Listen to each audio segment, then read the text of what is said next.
Anything that we need to review from last Tuesday that was left undone? Or public comment that we need to address? Mayor, do you mind if I bring something up? This is probably something that would be more appropriate for the agenda review portion toward the end of your agenda for tonight. Members of the council, Mr. Mayor, good evening. We have folks here, however, from CADA who would like to find an opportunity to visit with council about making a proposal to the council pertaining to funding as it relates to taking advantage, in my opinion, leveraging the opportunity zone designation that we have here in our community. So what I would ask is that if council is interested in entertaining this conversation, establishing a date by which we can go over this and have the proposal made to the council and see where we go. The request is for us to provide partial funding for a position that would essentially oversee the development of these opportunity zones in Casper, with other entities also contributing. Mr. Mayor, members of the council, it's probably more along the lines of a contractor that we would bring in, a consultant that would help us to establish these strategies. But that, I think, is the discussion that needs to be had with regard to what exactly the proposal is, what exactly the commitment on the part of the council would be, etc. So your recommendation would be that we schedule time rather than try to decide tonight? Absolutely. Yep. Yep. Everybody okay with that? Okay. 2 weeks from today? Does that meet with your guys', can you come back in another work session to visit again? Okay. Are there any deadlines you're dealing with? So, Mayor and council members, we not on a deadline so much, but this is first mover advantage deadline kind of thing. So we want to get these people in here as soon as possible. We went for a grant. They denied the grant. I feel like part of it was my fault. I didn't explain it well enough in the application process, and I didn't have time to explain a lot during the meeting because we were backed up on the meeting. So we didn't get a lot of explanation out there, but that would not have given us money until at least June to start this. And in doing first mover advantage in this, opportunity zones, I'm sure you all have heard of this by now, there are funds popping up all over the United States looking for a place to land. And we want them to land here. But in order to do that, we need to get this roadmap going with this consulting firm that has contacts with investors and these funds so that they can come in and invest hopefully in our projects, in our community, so we can get on the map and we can get those funds going. So that's kind of our time frame.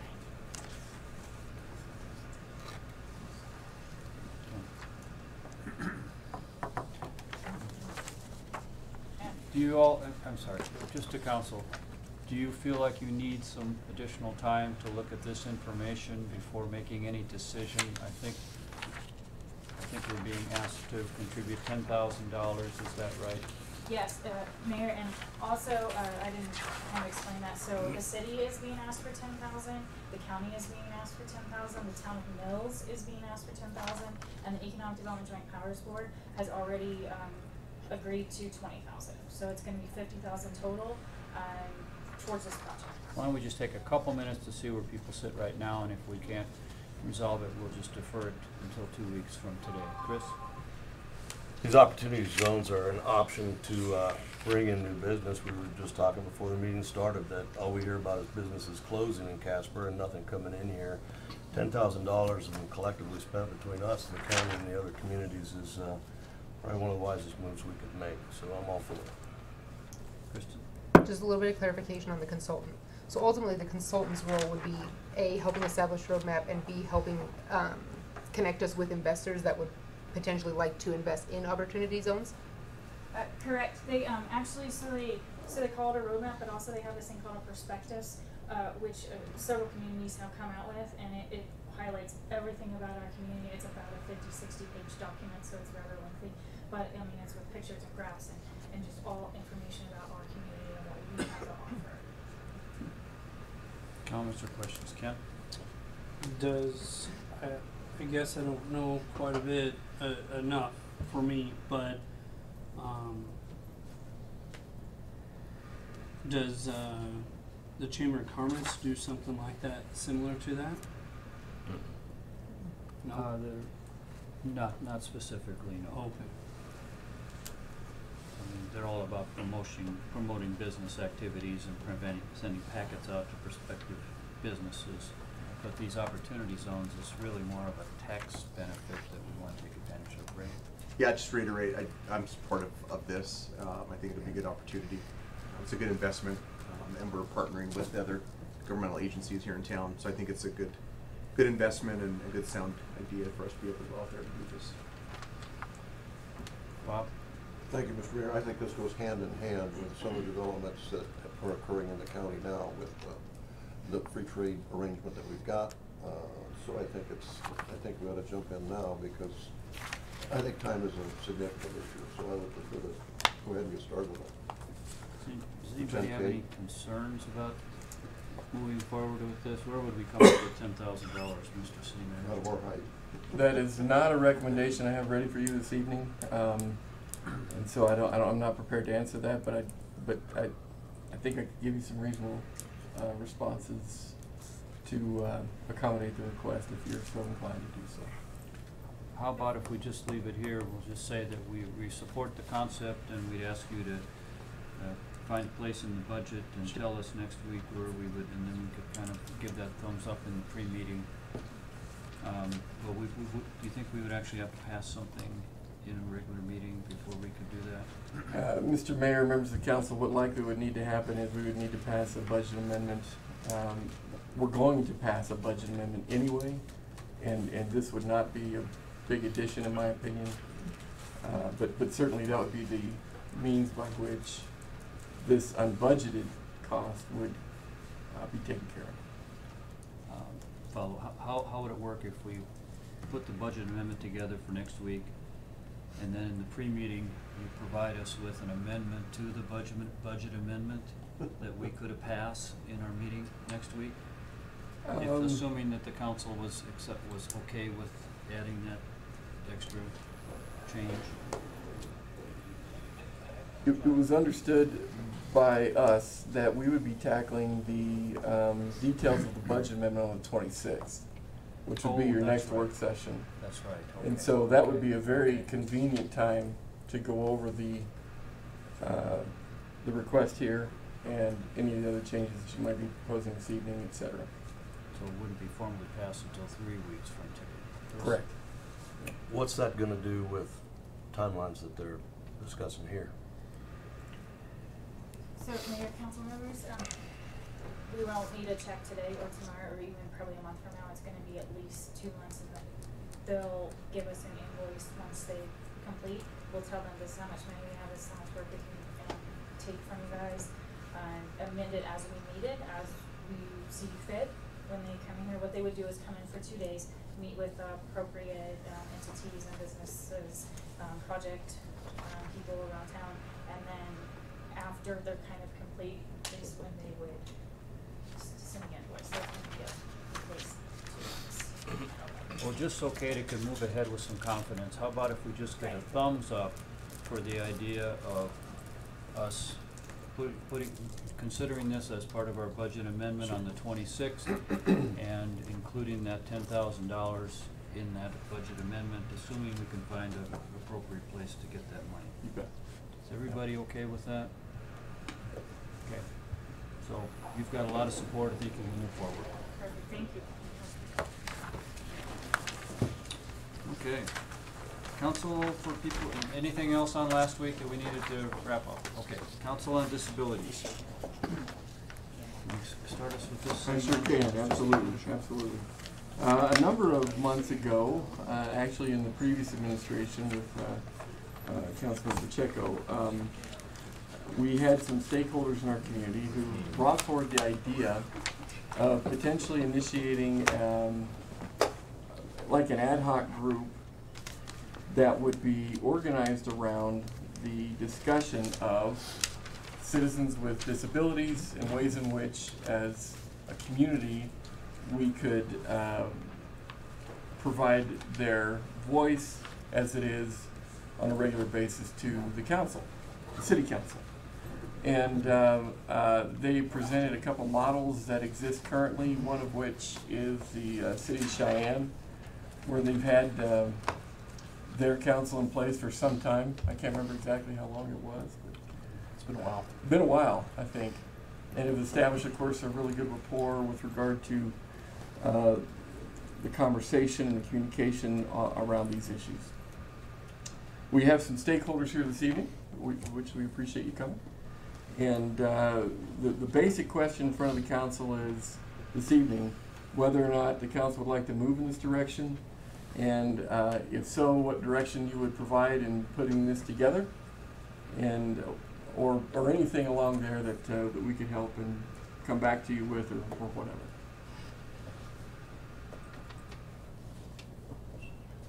Well, I'm in favor of doing it. Ray, you talked with these folks. Yeah, we started the conversation, as Carter had said, probably a couple months before the end of my term as mayor, and it was a good opportunity. And we did have a phone conversation with Mayor Orr in Cheyenne to find out kind of what they did, how they proceeded. It was called the Mayor's Council, but was not necessarily, the mayor didn't necessarily go to the meetings, be a part of that, but there was a representative from council that was on there to help represent the city. And so it was a group of people that came together to represent the community, to give a voice for those with disabilities. And it was a good opportunity for that, and we had looked at several different areas, I think, like groups in the community like ARC and so forth, and I don't think we really have an advocacy group from the city level that would be able to do that for people with disabilities. And so I think that it kind of gave us an opportunity to really search and to be able to do that. So I'm very much in favor of it. Be more than happy to even represent the council on this council and to be able to do that. So this would be a group that would meet and make recommendations to us. There might occasionally be some funding requests. I mean, as an example, we have certain intersections where we have these stoplights and don't walk signs that talk to people. Well, we only have a few of those, but there's places all over town where a handicapped person might really appreciate having that, because they can't see well enough to see when the light changes, but they can hear when those lights essentially talk to them. So perhaps this group could get together and say, well, here are the intersections where we really think there's the greatest risk. I wouldn't know that unless I heard that from some people that have to struggle with these things. So Your Honor, that's just an example of the sort of thing we might. could we have these guys introduce themselves, where they're from, and maybe have that conversation, if that's okay, and if that would be all right. Sorry, guys, I didn't mean to put you on the spot. No, absolutely, no, and we appreciate it, and thank you again for your continued support. So I'm Eric Disted, and this is Austin Berlin. We're independent living specialists with Wyoming Independent Living, just based on a model for Centers for Independent Living. And we assist individuals who identify with having disabilities in reaching their goals, whatever those goals may be, and in support in regard to advocacy. So we absolutely appreciate your consideration tonight as it pertains, and of course we've been assisting in advocacy with one of our fellow, with a consumer that we work with, Leanne Rogers, who you read about in the newspaper, who had made this suggestion after observing Cheyenne's model. And so thank you again. You know, there are many voices, you know, that put together in regard to this advocacy. You know, we work on individual advocacy with individuals we meet, but also the systems level advocacy. And this is a great venue to have those voices heard, and those considerations that those individuals who identify with having disabilities will have in their own experiences to share with the council.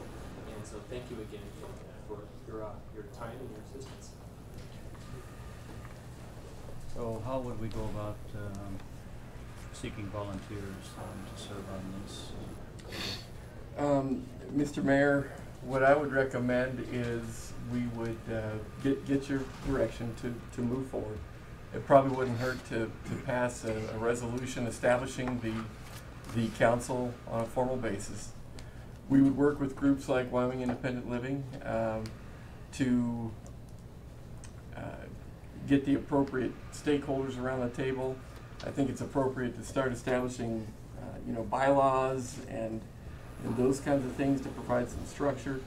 It would probably help council, in my opinion, to get reports here and there, even if it's just written reports, as to the progress that this council is making in its development. And then when we get to the point of announcing the official members, if you will, of this council, hopefully a lot of the groundwork and homework and everything else will be complete so that we can move forward and establish the structure and the dates by which they meet and the goals they want to try to accomplish and so on and so forth. And did Mayor Orr say she would be willing to share with us bylaws, all the things that they had, so we have Absolutely. Something to begin with, so we're just not creating something out of it? Absolutely. Yep, she did indeed. Bob? Thank you, Mr. Mayor. Timeline this spring? I would say so, Mr. Mayor, Councilman. That's probably a very reasonable time frame where we can get the discussion started and start to have those conversations. You bet. And no costs associated with it for us that you would anticipate at this point? I don't think so. Anybody have any concerns about establishing Council on Disabilities? Let's go ahead. Okay. Very good. Okay. On to health plan options. You all saw the information in the packet. So can you walk us through this, Carter? Or is Tracy here, I assume? Yep. We've got a couple things that are really almost hand in glove with regard to the conversation that needs to be had. And so I can take this in a couple ways. If council would like to talk about wages first, we certainly can, or the health fund first. Either or is fine with me. But the value of having this conversation this evening is that it answers a number of major questions that will help us get the budget kicked off, almost give us a head start, if you will, on a number of major issues that are typical to budget discussions and discussions at this time of year. And in my opinion, will be very helpful in moving us forward with your direction. As you all are aware, we have had a number of concerns as it relates to the health plan, wherein we are worried for its long-term viability and sustainability. We've been visiting for quite some time with the Health Plan Design Committee and other employee groups. We've brought this conversation to all of you for a number of months as well. And we think we're at the point where we would want to make a recommendation to you and propose a direction forward if council sees fit. The challenge for you this evening will be providing financial direction, if you will, particularly in light of an imbalance with the financial direction that we'd like to gain also, if possible, with regard to the wages conversation as well. In that they both have impacts on the general fund and what it is that we need to do with regard to potentially using reserves and, you know, moving forward in whatever direction you would like us to. My recommendation, in short, would be that we could stay a self-funded entity. The problem that we have is that indeed the performance, as you can see here, is not real amenable to a model of this nature moving forward, given the proclivity this fund has to stay in the red, so to speak.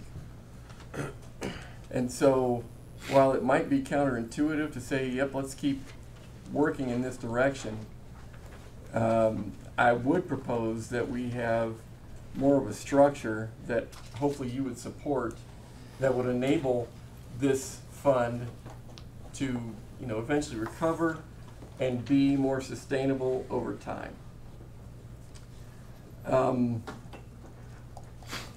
The other options that we included in your memo's discussion was with regard to looking for commercial options, joining other pools that could accommodate our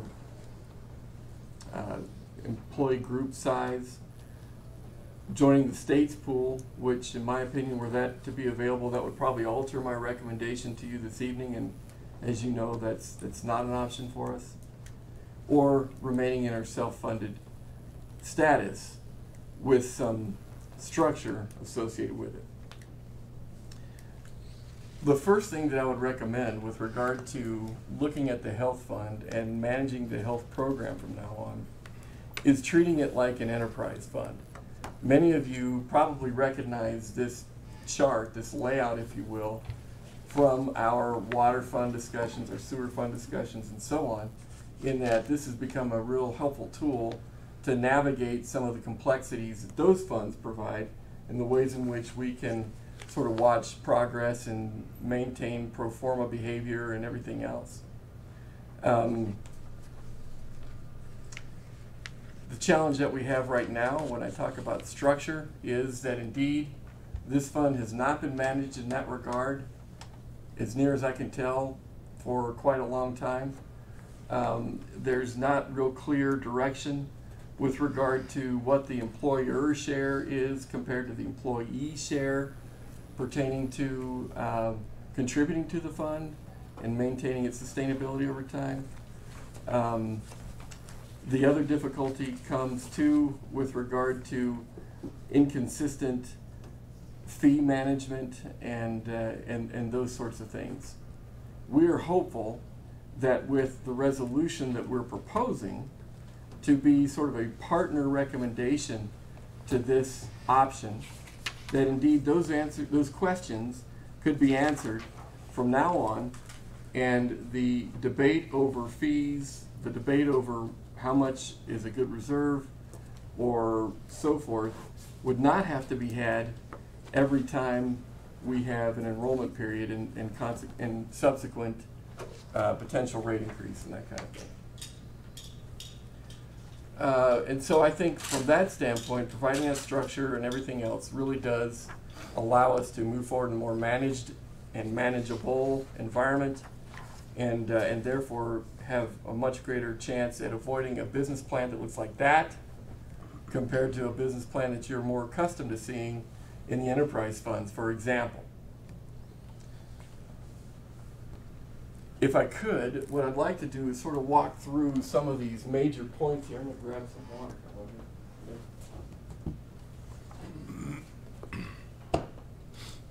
Because I think these are all features that council has the opportunity to manage and discuss and want to converse more about, and those kinds of things as we go through this. This year was a good year for the health plan. As you can see, we're actually operating above the red here.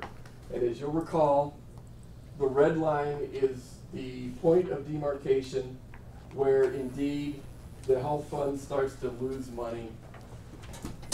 It is losing money. Anytime you dip below the red line, you're losing money. With regard to this line here, this is what we think and would recommend, particularly if you agree to the language in the resolution, where a reasonable reserve should be attempted to obtain over time, and maybe a measure of relative health in this particular fund. Now, you'll recall that the health fund not only provides funding for the medical benefit, but it also provides funding for the dental benefit and for wellness benefits and those kinds of things. So while the medical benefit is certainly the elephant in the room as it relates to this fund, there are other things that are impacted as well. Why was it a good year for us here?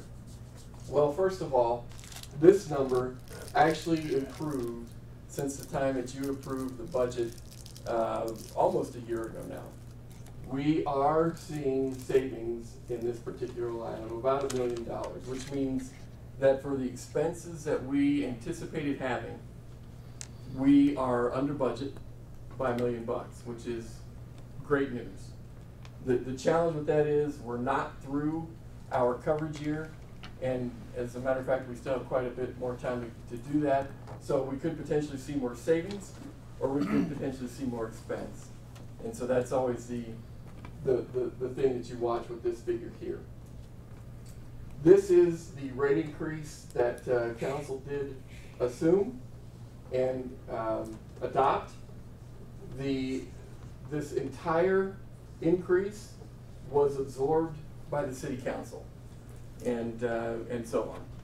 So not only did this rate increase get put in, but it was absorbed, and in addition to that, council did put in a number of dollars here to keep us afloat. And that, to me, in my opinion, is probably the larger contributor for keeping us in this range of the fund's overall behavior. So were it not for the $2.2 million and council's absorption of this particular rate increase, the savings here that we incurred from favorable claim history would not have carried the day, and we would likely be performing under the red line here. So that would indicate that unless we continue on a path of providing more sustainable revenue into the fund, council is going to be relied upon to contribute dollars every year on a just an infusion basis in order to keep this performing in the way that it should to be a sustainable fund. As you can see here, this is an indication of what that fund balance is right now. At this point in time, for demonstration purposes, with a 10% increase next year, we're anticipating, with all things remaining relatively similar, that with this balance that we see here will drop down to about $65,000 year end, assuming no major claim history that would kill us, so to speak. And again, without doing anything else, we start to again be performing well down into here and in a very unfavorable trajectory. So therein lies the problem. To give you a feel for what it would take to make this perform appropriately, there's been conversation with the Health Plan Design Committee about a 14% increase here. If you'll go ahead and put that in there, you'll see that while it does have some positive impact, it's not enough. And so what I would suggest, again, for demonstration purposes, we can put in $1 million cash contribution here. You'll see things improve. And if indeed we do have another year where we are $1 million beneath our budget expenses, that too has a favorable pressure on your behavior curve here. So Carl, if you could put that in there too, perhaps. That'll give us a feel for what goes on.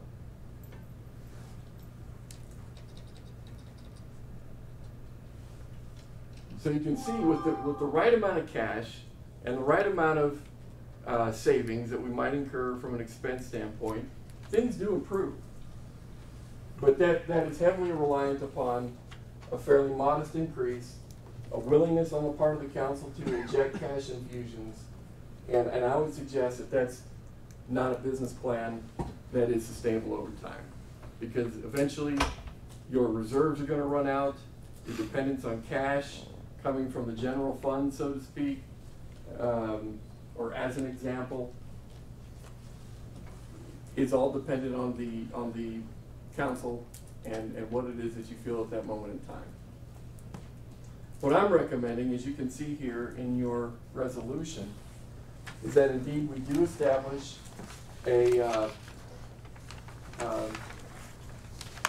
a relatively reasonable reserve rate, not something we have to get to right away, sort of a target, if you will, to shoot for over time.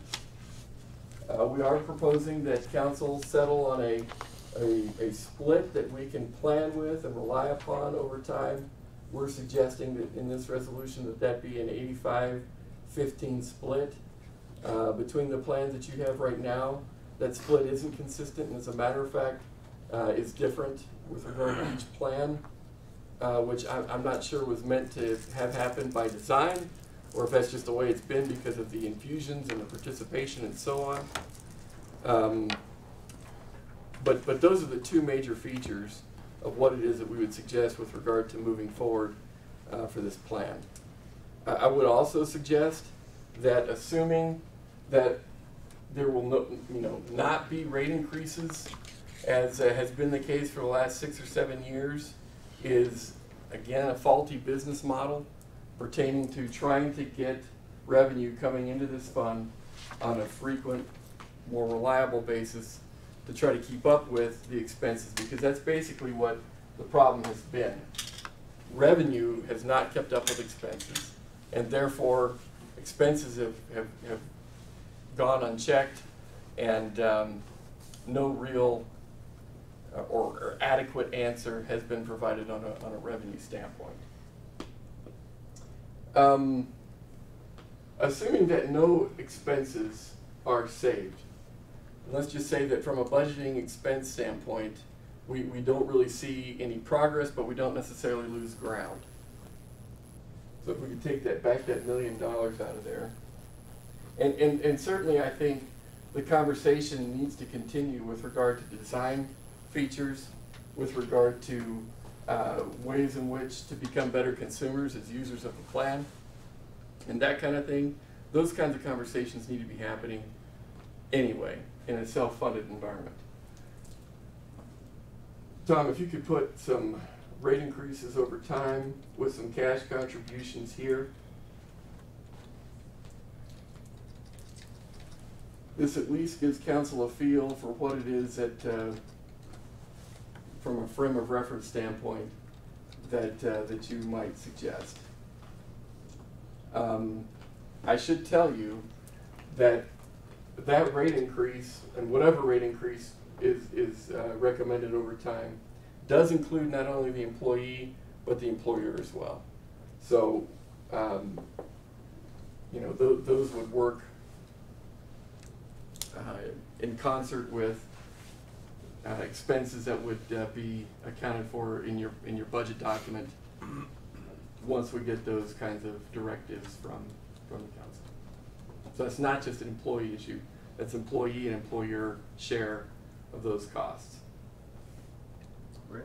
So at the current rate, obviously we see the trajectory going up if we're following a model of increased steps of 10% or whatever we're looking at, plus cash infusion. Plus cash, right.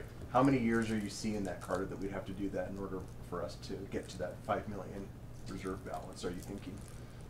Well, does that make sense? Yeah, it does. It does. The difficulty that we have in trying to project all that, if you could scroll up a little bit, Tom, is that we are proposing a 4% inflation rate that helps us to sort of predict what's going to happen here. The fact is that that's probably not aggressive enough given where we have seen things go. But let's just say that it remains at 4% over time. That'll help us to feel better about a more consistent rate strategy and a more consistent infusion strategy. And maybe over time, particularly if these numbers improve, the reliance upon these two strategies starts to diminish, and we feel better about not having to be as aggressive. Okay. Carter, one of the things we've done is to take a look at Medicare eligibility for people who are over 65. Right. Can you give us a rough idea how many people we're talking about that have been on our policy even though they were Medicare eligible? You know, that's a good question. It's certainly something that the Health Plan Design Committee has been discussing as well over time. Tracy, can you give me a feel for what that number is like?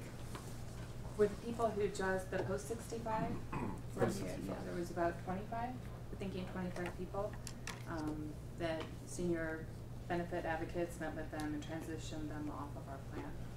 Is that part of the reason why we're seeing a reduction then?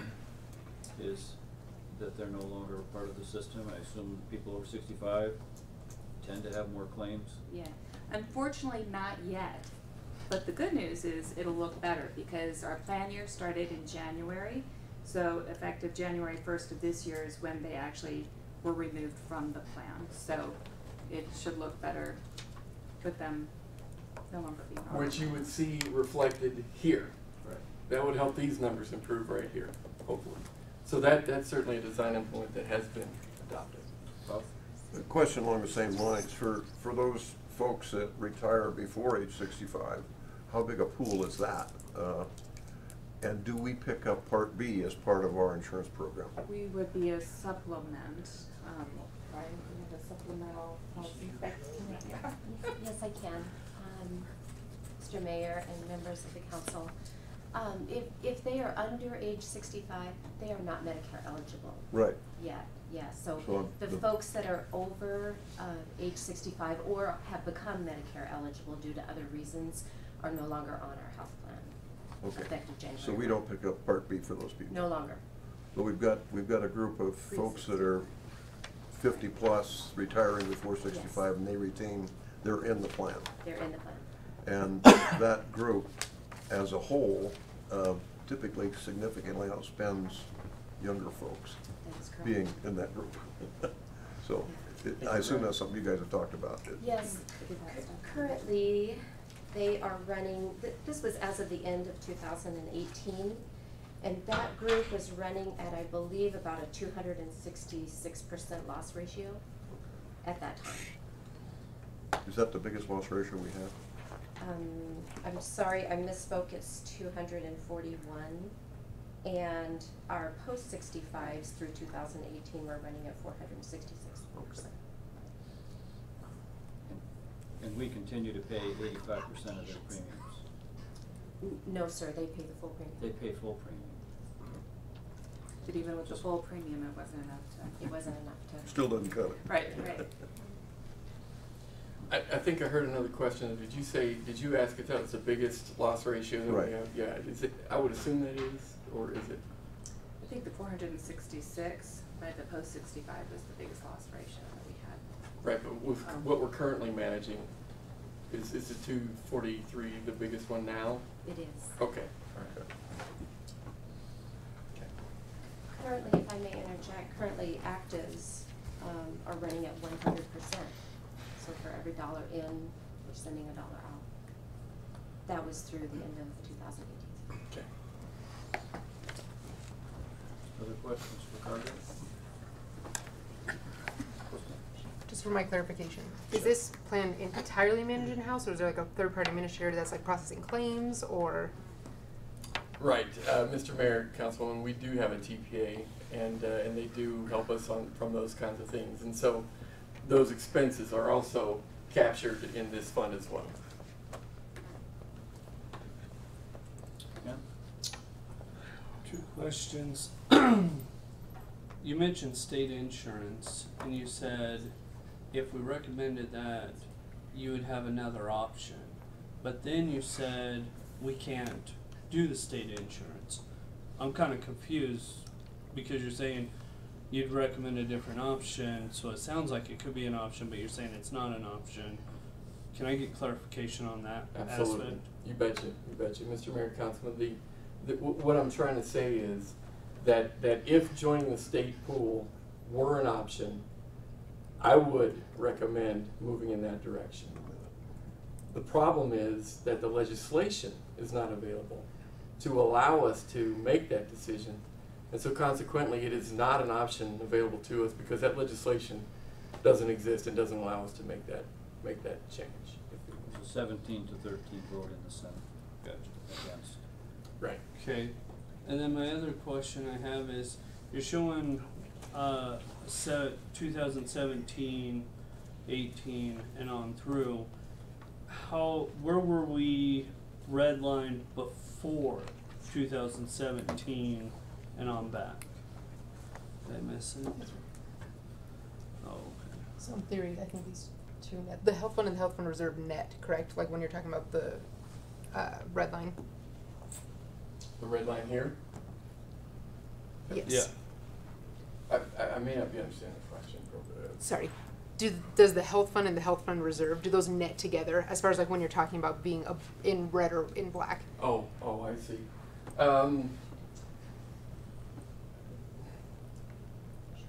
I don't think so. This is really a reflection of how you're doing from a cost and revenue standpoint. Indeed, if we do build a component into the pro forma that puts a little away each year, then I would say yes. But right now, no.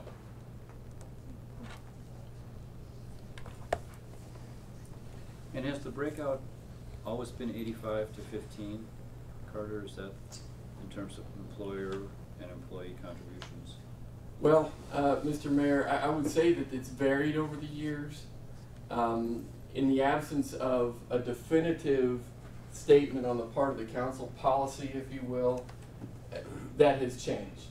And so the tendency becomes that for that number, when those dollars are contributed on the part of the employer, more so than what you would otherwise anticipate, that impacts what those percentages look like over time. And so that's why I think having a particular policy that would define it more closely would give us the guideline we need to plan more appropriately and assess wages, fees more appropriately, and those kinds of things.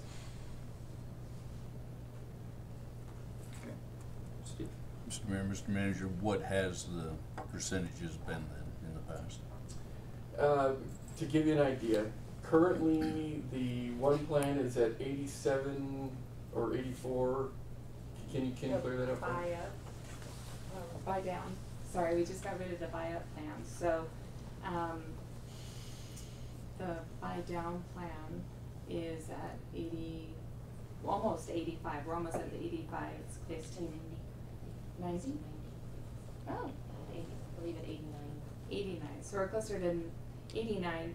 And that was due to the 10% not being applied to the employee share at all. So what that did is they got it farther away from what we've had in the past as far as that split. So then you look on the mid plan, and the mid plan percent option, the difference is 84. So that's what I was thinking. So the mid option, which is the majority of our employees, are on the mid option, and that's at the 84%. And so then the buy down option was at that higher, almost 90% now, differential between the split. And previous years before that, it's fluctuated. So 80-20, and like city managers that we've just kind of gotten off, and there's been no set policy that we adhere to. So, with regard to what Ms. Belzer just said, with an 85-15 approach, the attractiveness of each of those plans is going to change, because as you just heard, one of those plans are subsidized at a much higher rate, not much higher, but a higher rate, and the other plan is subsidized less so. And so when you incorporate the 85-15, one plan is going to look more attractive than the other, but at least it will be consistent across the board moving forward, and that framework will be in place from now on. Ken? So, with your average employee through your average making what we'll say 10 to 20 bucks an hour, is this affordable? In all honesty, I mean, with normal house bills, kids, all of that stuff that comes with it, making that type of wage, is the plan that you're proposing honestly affordable for those folks realistically? I mean, could you and your family off of, we'll say, 13 bucks an hour, working for the city with this plan, could you do it? I think for 13 bucks an hour, any of these plans are gonna be tough to accomplish. And so the reality is, the question the council has to determine is, what level of affordability do you want to make it from here on out? And to me, that is gauged by how much of the city's reserves do you want to file into the transfer portion of this entire calculation, along with the amount of rates and so on that not only would you adopt, but that you would be having the employees adopt as well. And so, yeah, for a $13 an hour employee, I think either of these plans are going to be a struggle. What about 15, 16, 17? It improves as you go up for sure, affordability wise. Because that's what I'm thinking of, you know, between City Hall, over at the police station, to the rec center, to all our city buildings that we have. I sit there and I think, you know, from the lowest to the highest, most of the highest paying people, which we have that information to a point in our packet here, can afford that. But then I'm thinking of the other families, the lower. Is there anything we can do to help them to have it, because that's what's, I don't know, I guess I kind of think of them. Mr. Mayor, Councilman, some of the things that council can consider too is with regard to the types of coverages that are available. Some are going to look at the single kinds of coverages that are, you know, obviously much more affordable. The full family versus one or two dependents is less affordable, but probably more needed.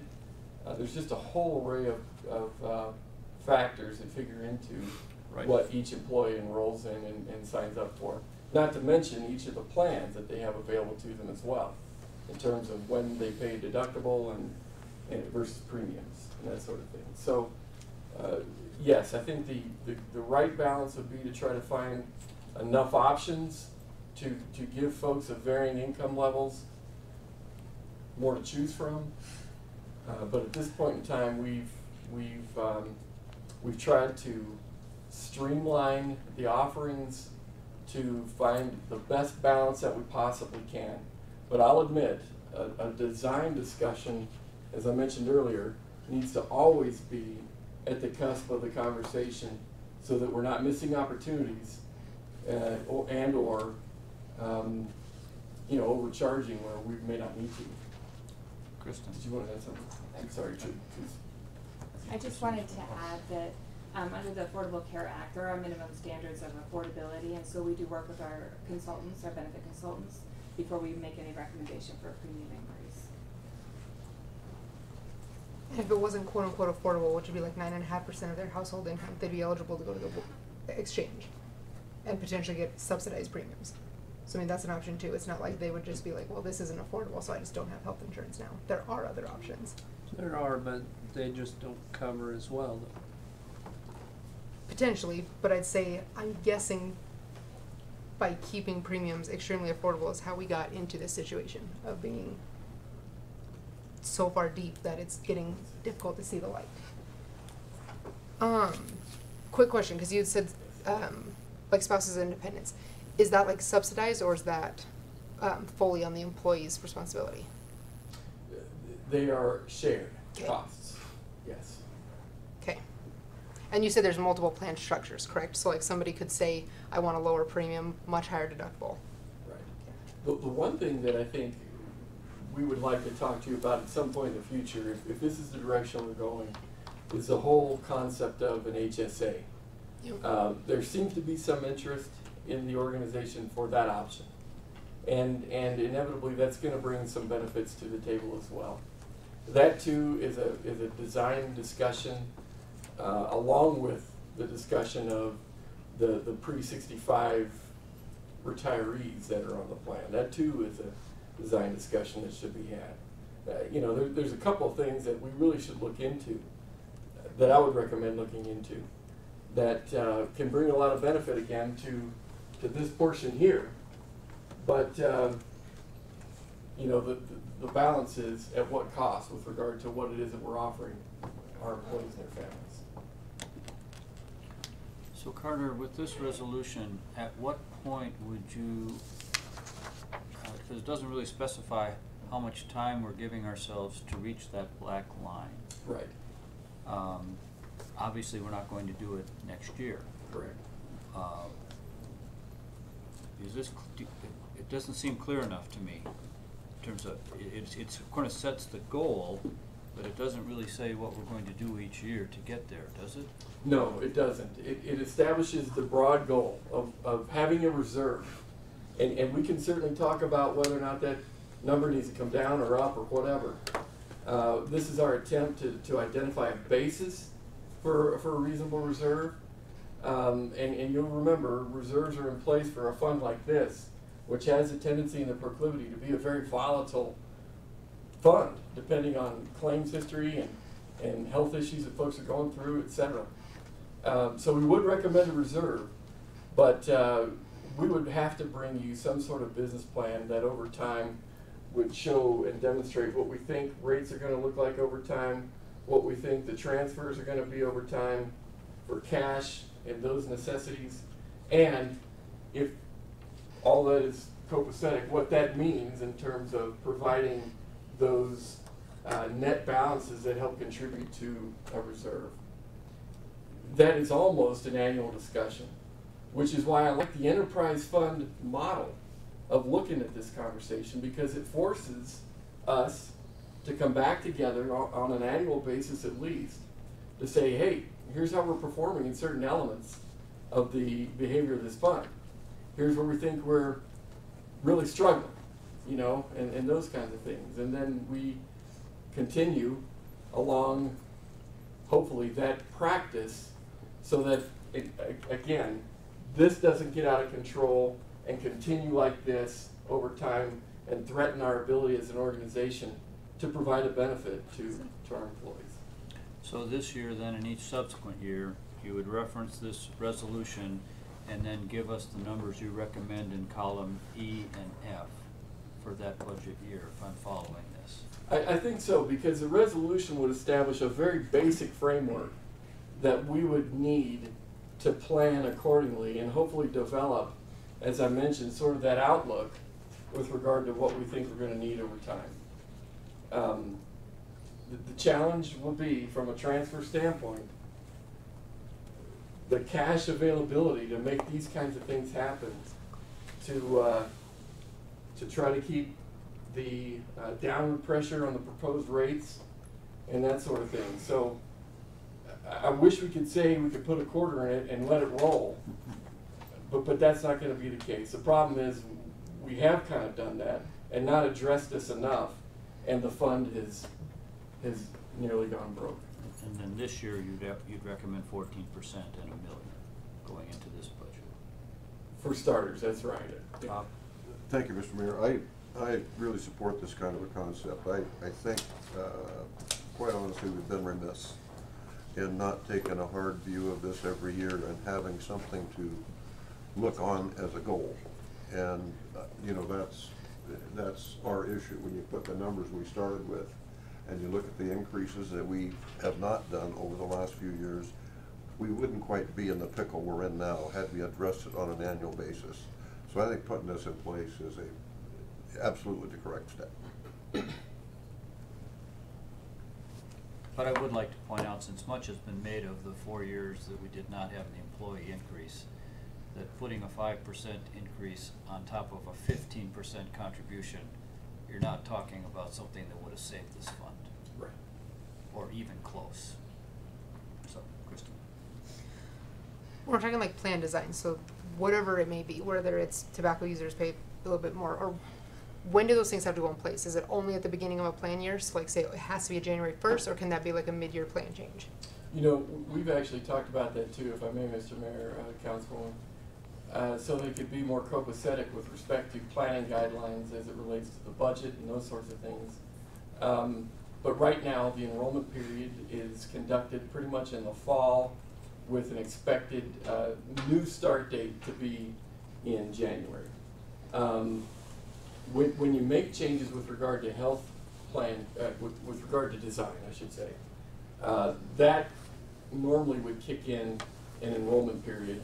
And so you try to time those around the time that you're going to have an enrollment period anyway, so that the consumers into the plan know what those design changes are, know what they're buying, and what they need to sign up for. And we're not necessarily at this point proposing anything different in that regard. And right now, you'd just like us to give you a thumbs up on the resolution as we get closer to putting the budget together, knowing that we're gonna get numbers somewhere close to this in your budget proposal. Right, and I should say, if we were working with $1 million figure, we're really using this more for demonstrating purposes. This is gonna be about, what do we say, about a $750,000 hit to the general fund in particular, which is a frame of reference comment. We wouldn't be asking necessarily for the $1 million to come out of surplus general fund operational money or reserves. That would be shared between the utilities and the general fund on a pro rata sort of basis. And we're seeing some reduction in claims compared to projections. Currently we are, yeah, that's great news. And possibly some more as people transition out into Medicare. We just don't know how much. Right. Okay. Other questions, comments? Are we okay with moving forward with this resolution at this point in time? Okay, everybody all right with that? Just one more point of clarification. The 14% premium increase, is that on both the employer and employee, or is that split? That is both the employer and the employee, that's correct. On the mid plan, because you said like most people are on the mid plan, what does that look like a 14% premium increase? Like, roughly speaking, obviously I don't need like exact numbers, but I mean, like, are we talking like a couple bucks a month, or? I believe if you, do you have your calculator? Oh, sorry, on here. There Yep. is that's what the current premiums are, Okay, and so it would be 14%. Do you have? okay, so 14% over that. Do you have, do you have information on? Yeah, I'm sorry, I didn't get the question. That's okay. We were just wondering what the increase, the numbers might look like, a 14% increase It's not with bad, the 'cause split if you're talking on percentage, the employee and it's the like employer 140 share. at 14%, I think that's really not that much. On the Yeah, mid-plan. on the mid-plan, it is actually quite minimal because again, that shifting of 85 from 83 to 84. Yep. So for 14% increase, the net increase with the 85-15 split would range from the employee only to about $551 a month, to the family about $14-15 a month. Okay. It is a much larger hit on the low deductible plan because of Yeah. it was being funded higher that way around. So. Yeah. Troy, I just have one question. This is just a general information question for me. If the ACA continues to be a great plan, is there an option for the employees to say, yeah, we'll pay for the ACA premiums? Is that a possibility, or is it legal? No, that's not, and I'm sure Tracy will agree with me, that's not. So ultimately what would happen is if you're eligible for a plan that is ACA covered or qualified, Subsidized. yeah, you can't go to the marketplace and get subsidized premiums. You could go to the marketplace and just pay 100% of premiums, but you couldn't go and get like a subsidy for your premiums. And so there really wouldn't be any benefit to doing that. Okay. And an employer necessarily, most certainly, couldn't turn around and like reimburse you for those premiums. Yeah, that was my question. Okay. Can't go. Right, that's good information. Yeah, okay. Steve? So looking at the retirees, what kind of rate increase are they looking at? Because they're gonna take that full 14%, correct? Yeah, and I did figure that. I can hear in a minute. We can get back to you.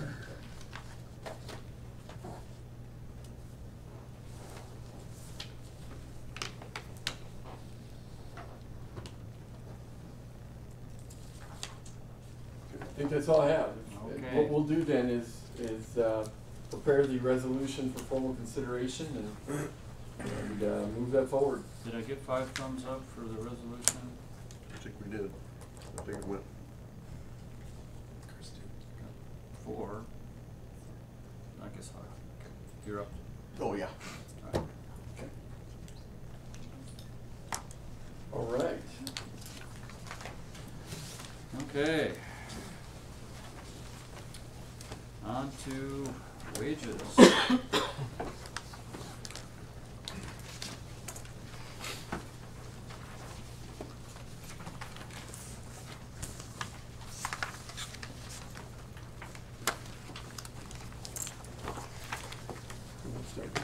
I'm sorry, yes. Okay, no problem. You have to do that. With regard to wages, there's been a conversation centered primarily around the idea of unfreezing those wages. And the data that we prepared for this evening's discussion shows you exactly what that looks like and how that moves forward. The conversation that I'd invite you to think about is with regard to the following. The date in question that the decision to make that change and institute that freeze, if you will, occurred on September 4th of 17. There were roughly, I'm going to say, 130 employees that impacted directly. Since that time, we've had employees who have promoted into positions that have put them into a wage band and have effectively gotten to that level being frozen as well. And so the number of employees that are experiencing that currently is higher than 130, but those that were in the band at the time was roughly 130 people. Since that time, we have also hired people. And I believe that number is somewhere in the neighborhood of 135 folks that we have hired into the organization since the time that freeze occurred. And with that hiring, we were clear that indeed there is this freeze in place and the expectation for them that they would get an increase in the manner that their colleagues who are in the organization currently are getting or were getting is in question.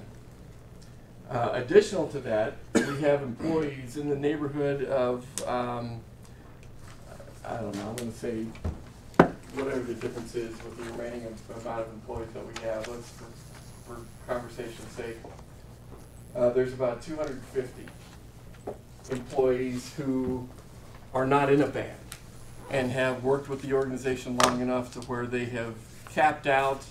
They're not in a current band necessarily. They haven't promoted into a position that puts them into a new wage band and those kinds of things.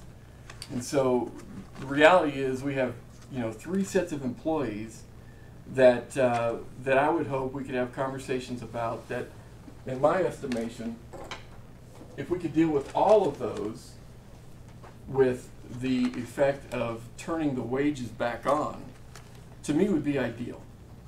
And so what we have in front of you for demonstration purposes is to show you a way in which that can happen and what those nuances are as well.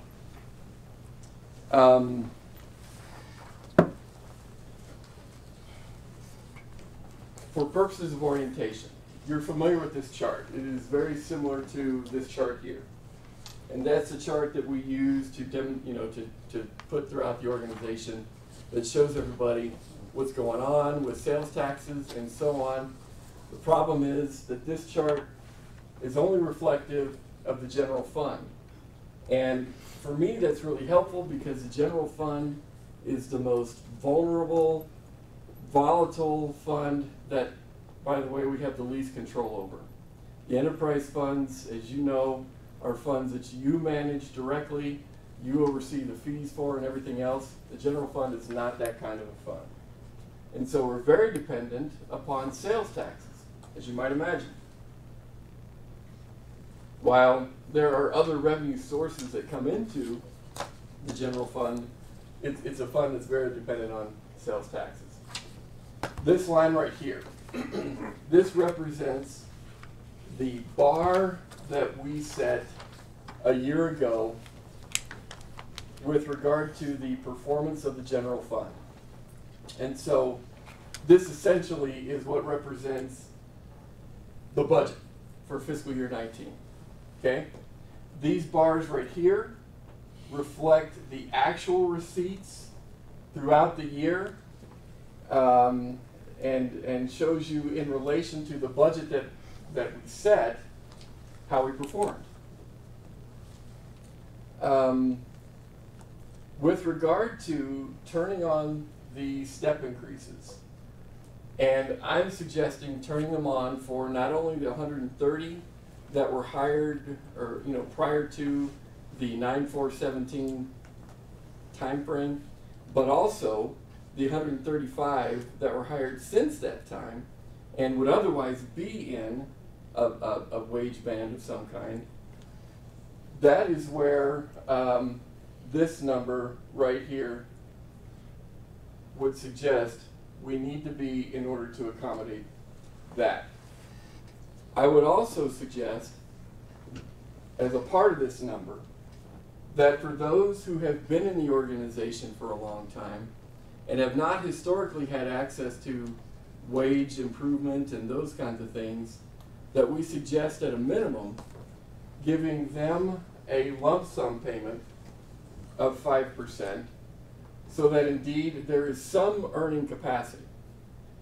Because again, historically, for those who have banded out, they have not had earning opportunities except in the form of COLAs or compensation studies or in other lump sum payments that the council has paid from time to time, which, as you would guess, has been inconsistent and so forth. So I'm recommending that for budget considerations, I guess, for fiscal year 20 in particular, this is where we would need to be to have that level of employee wage consideration from a budgetary planning standpoint for the budget that we're about to present to you in May. However, the revenue requirement is here. You've got what we think we're going to budget, what we're going to have available to us from a revenue standpoint, sales taxes in particular. We have the revenue requirement established by this line right here. So while we think we're going to perform here in fiscal year 20 with regard to sales taxes in particular, the revenue requirement will actually be up here, particularly over time, as we work towards fiscal year 23. So over time, within 2 or 3 years, this is where we're going to need to be in order to accommodate that over the next few years, this type of an approach.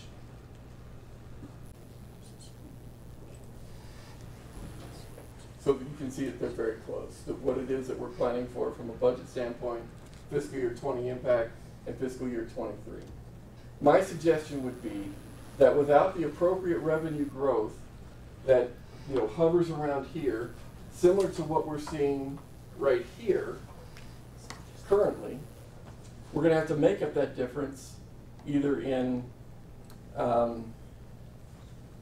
revenue over time, which would need to be about $3 million between now and the time that fiscal year 23 comes to pass, or any figure over this dotted line between here and there, again, from now until, say, 3 or 4 years from this time forward, we would need to make up in reserves. So from a revenue anticipation standpoint, for wages alone, this is what your outlook and your prospect looks like. If you were to add on top of this new employees that we would need to hire, or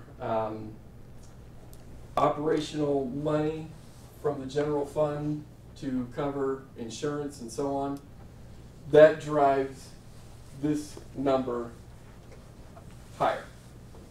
And anywhere we go, for example, for fiscal year 20, above this dotted line, again, that's going to have to be some sort of revenue projection that matches that in the general fund, or an allocation from the reserves to make it happen. So my question is, if indeed we want to move in this direction, which it sounds like, at least for a part of the employee group that I've identified up there, is the case, we need to determine if we're going to include other employees in this mix of compensation, or if indeed we're going to simply do it for one group.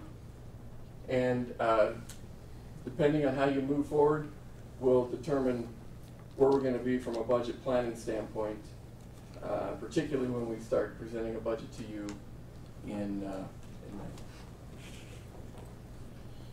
Carter, when was this 5% put in place? Because it's fixed regardless of cost of living, inflation, it's just fixed.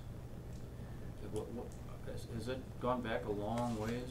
I think the 5% has been in for a long time. I do. And pretty much everybody gets that the first 5 years of their employment. Yes. Historically, that's how it's been. Excuse me, that 5%, it's just been there from a historical standpoint, and that would imply that the bands are 25% from top to bottom. Is that 20%? It's 20, okay. Okay.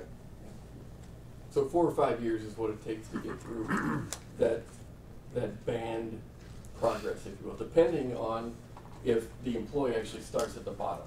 Yeah. There are times when we hire an employee that we start them in the midpoint or closer to the end, which thereby reduces the amount of time they'd be going through that process. Chris?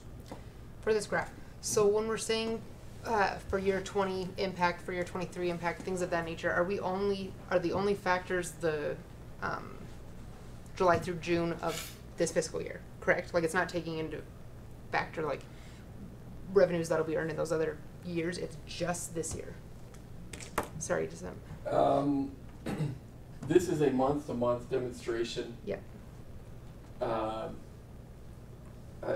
not sure. No, you're okay. Because what I was going to ask is, so like obviously we have some months that are below and we have some months that are Yes, over. So my correct. point would be, if the average of them is above, say, like the dotted line, Mhm. then in theory, then that would say that we're okay as far as the impact on that year. Correct. 'Kay. Yes. Okay. That's right. That's right.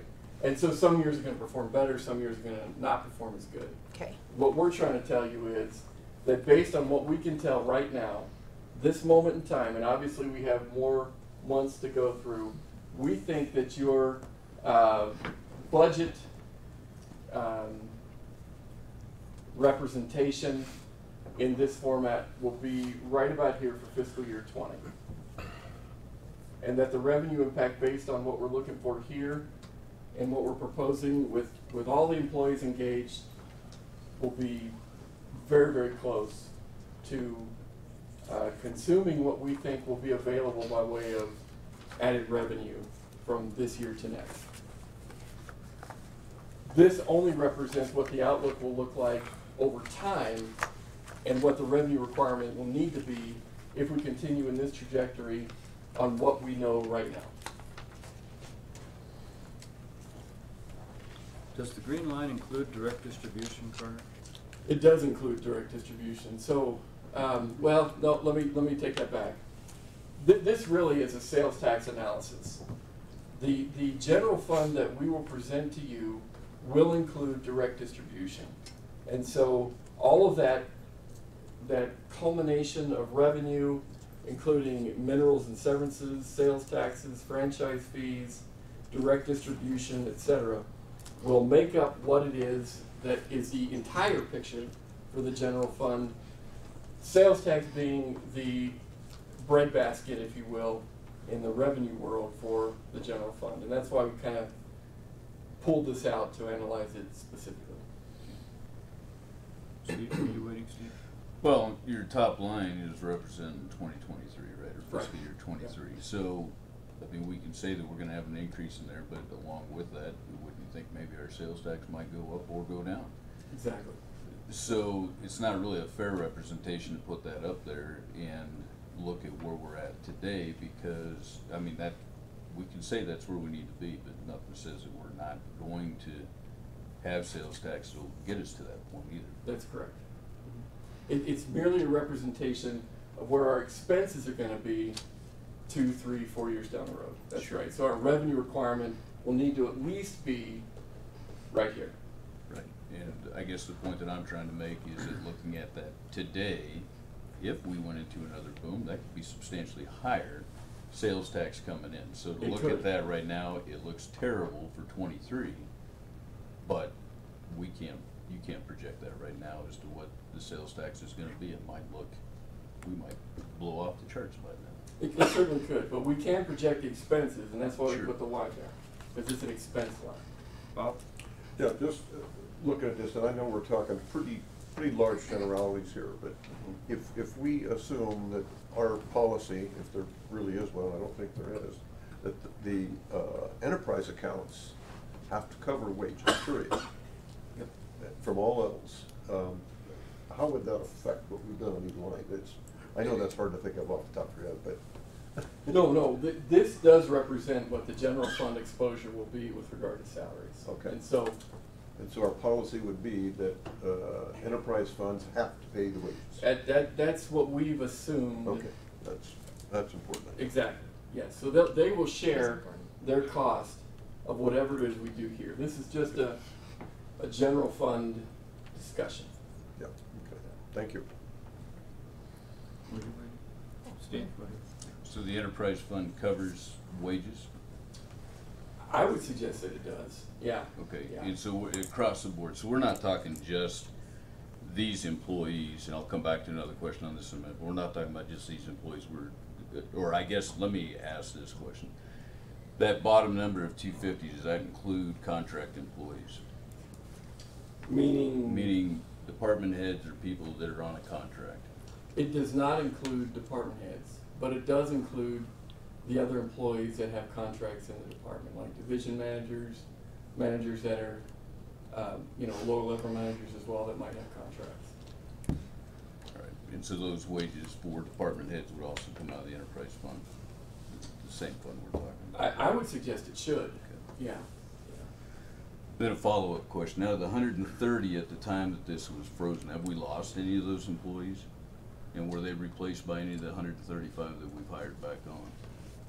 That is a net figure with regard to those that we have left, right? And so the 135, in my opinion, are replacement folks, are new positions, are folks who have retired. That 135 is made up of a lot of different types of hire. But new hires for sure.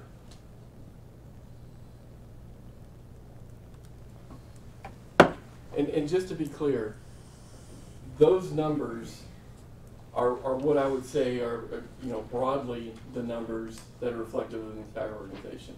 What you're seeing here is what we've been able to calculate by way of impact to the general fund, which is made up of, obviously, a majority of those numbers, but not the whole calculation. So when we're talking about, lump sum payments and so on, we're talking about the general fund's proportionate ownership, if you will, of that 250, whatever that is. And so that is what we're trying to reflect right here. So that you have a good feel for what the impact is as near as we can tell right now. Kristen? Just because I think I'm getting this confused in my head. So there's the 130 that were employed at the time of the freeze, the 135 that have been hired since. So whatever, let's just say roughly 260 out of, give or take, 400 employees. So the other 140, those would be people who have already hit the quote unquote step 5 rate. Ultimately. Anybody that's not in a band Yep. is effectively someone who has worked through their band and capped out and would ostensibly be a part of that 250. Okay. And I'm using even numbers, broad numbers here. the number of employees that we have in the organization are, what, 470?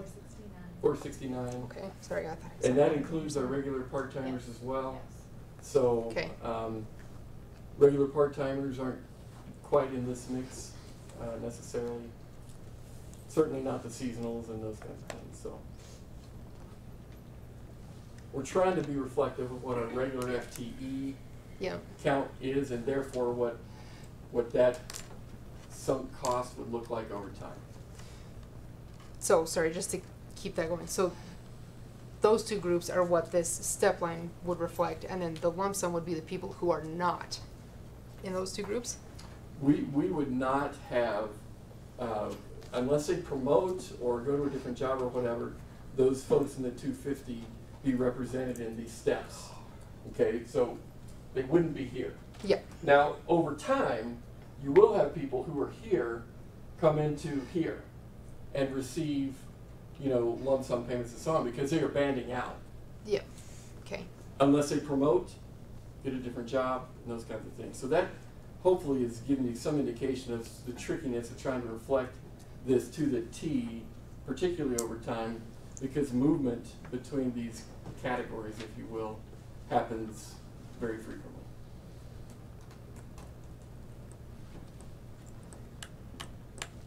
So, Carter, just, so if someone is hired on, they would have the expectation that for the first 4 years, they're gonna get a pretty substantial raise. As soon as they get to that point, council doesn't approve a COLA, we don't do something that requires the initiative of a bonus, they're essentially flatline.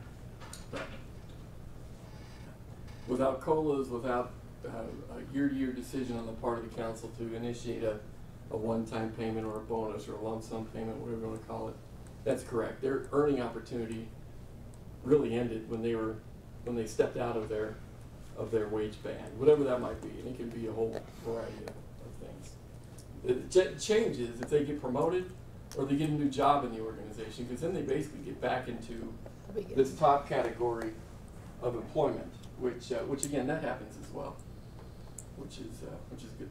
Just seems like it almost creates a disincentive for people to stay after 5 years. Mm-hmm. Well, and Mr. Mayor, if I may, I think that's been a weakness of the current plan, if you will. It seems to me that recommending something for those folks who have banded out would be appropriate if we're making those kinds of changes possibly. And I recognize that council may not want to include this group in this mix, and that's okay. I'm just suggesting that if we do something, and we have the opportunity to make a change, I would recommend that we bring in those folks who have banded out and have been banded out or whatever as a change to the way we look at things, so that folks who are banded out have some modicum of earning opportunity, even though it wouldn't be on par with what we're seeing here for employees that are within some sort of wage range. Yeah, and I go along with that, Troy. I think it also does supply some incentive for those people that are at the top of their band to say, I might like to do something else. And it has a higher wage band. And so I think that is some incentive for people to try and make the boss's job. So. Yeah, we see that too, absolutely. Yeah. And that's a good thing.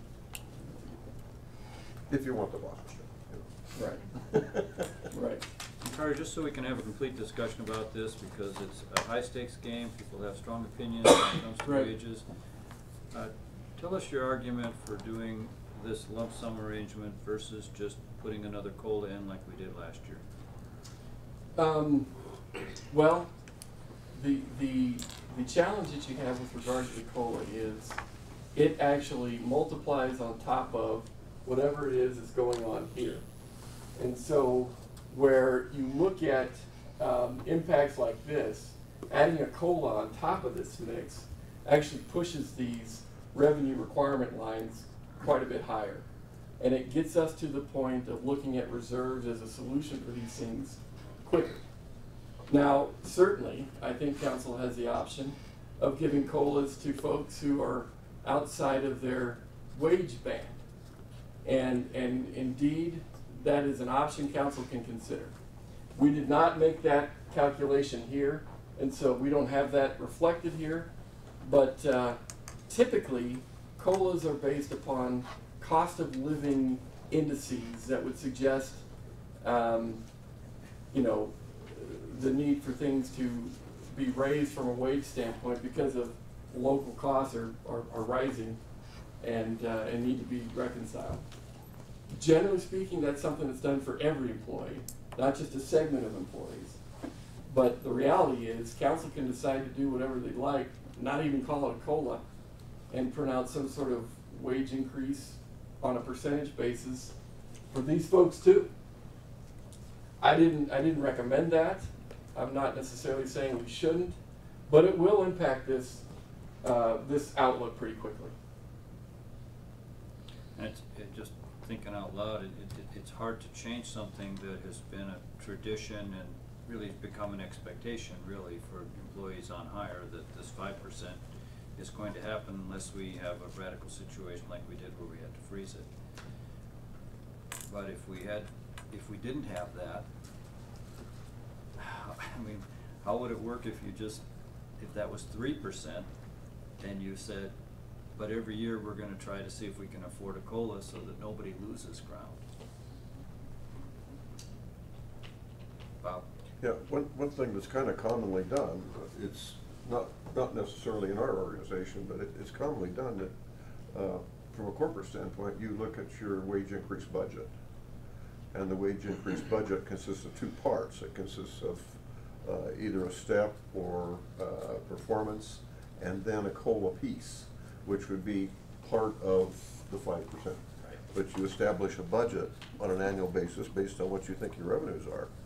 I mean, obviously, if we think we're going to get a windfall from the state, which is unlikely, but if we see a big growth spurt, that might establish a little wider wage band, which consists of two pieces, and it is fairly commonly done that way. So does that support what we're talking about here then, or are you suggesting well, something different? I don't think that's on the table today, but I think it's a trend we might want to look at. We can talk to people like, well, it used to be called the Rocky Mountain Employers Council, and an awful lot of businesses belong to that from a 4 or 5 state area, and now it's just called the Employers Council because they've gone national. And I don't know whether we subscribe to any of their propaganda. It's not propaganda, they're a consulting outfit. And people report stuff to them that you can't get from any other source. It's like there are all kinds of businesses, some governmental agencies report to them what's going on. And it's just a resource that can be used, and it's widely used in industry, and you might be familiar with it. But they used to be called the Rocky Mountain Employers Council. Now they're national. But they're based in Boulder, as I recall. They are. Yeah, I think so. Well, what do you all think? Steve? Well, first of all, I'd make the recommendation that we turn the wages back on. They need to be unfrozen. We have problems.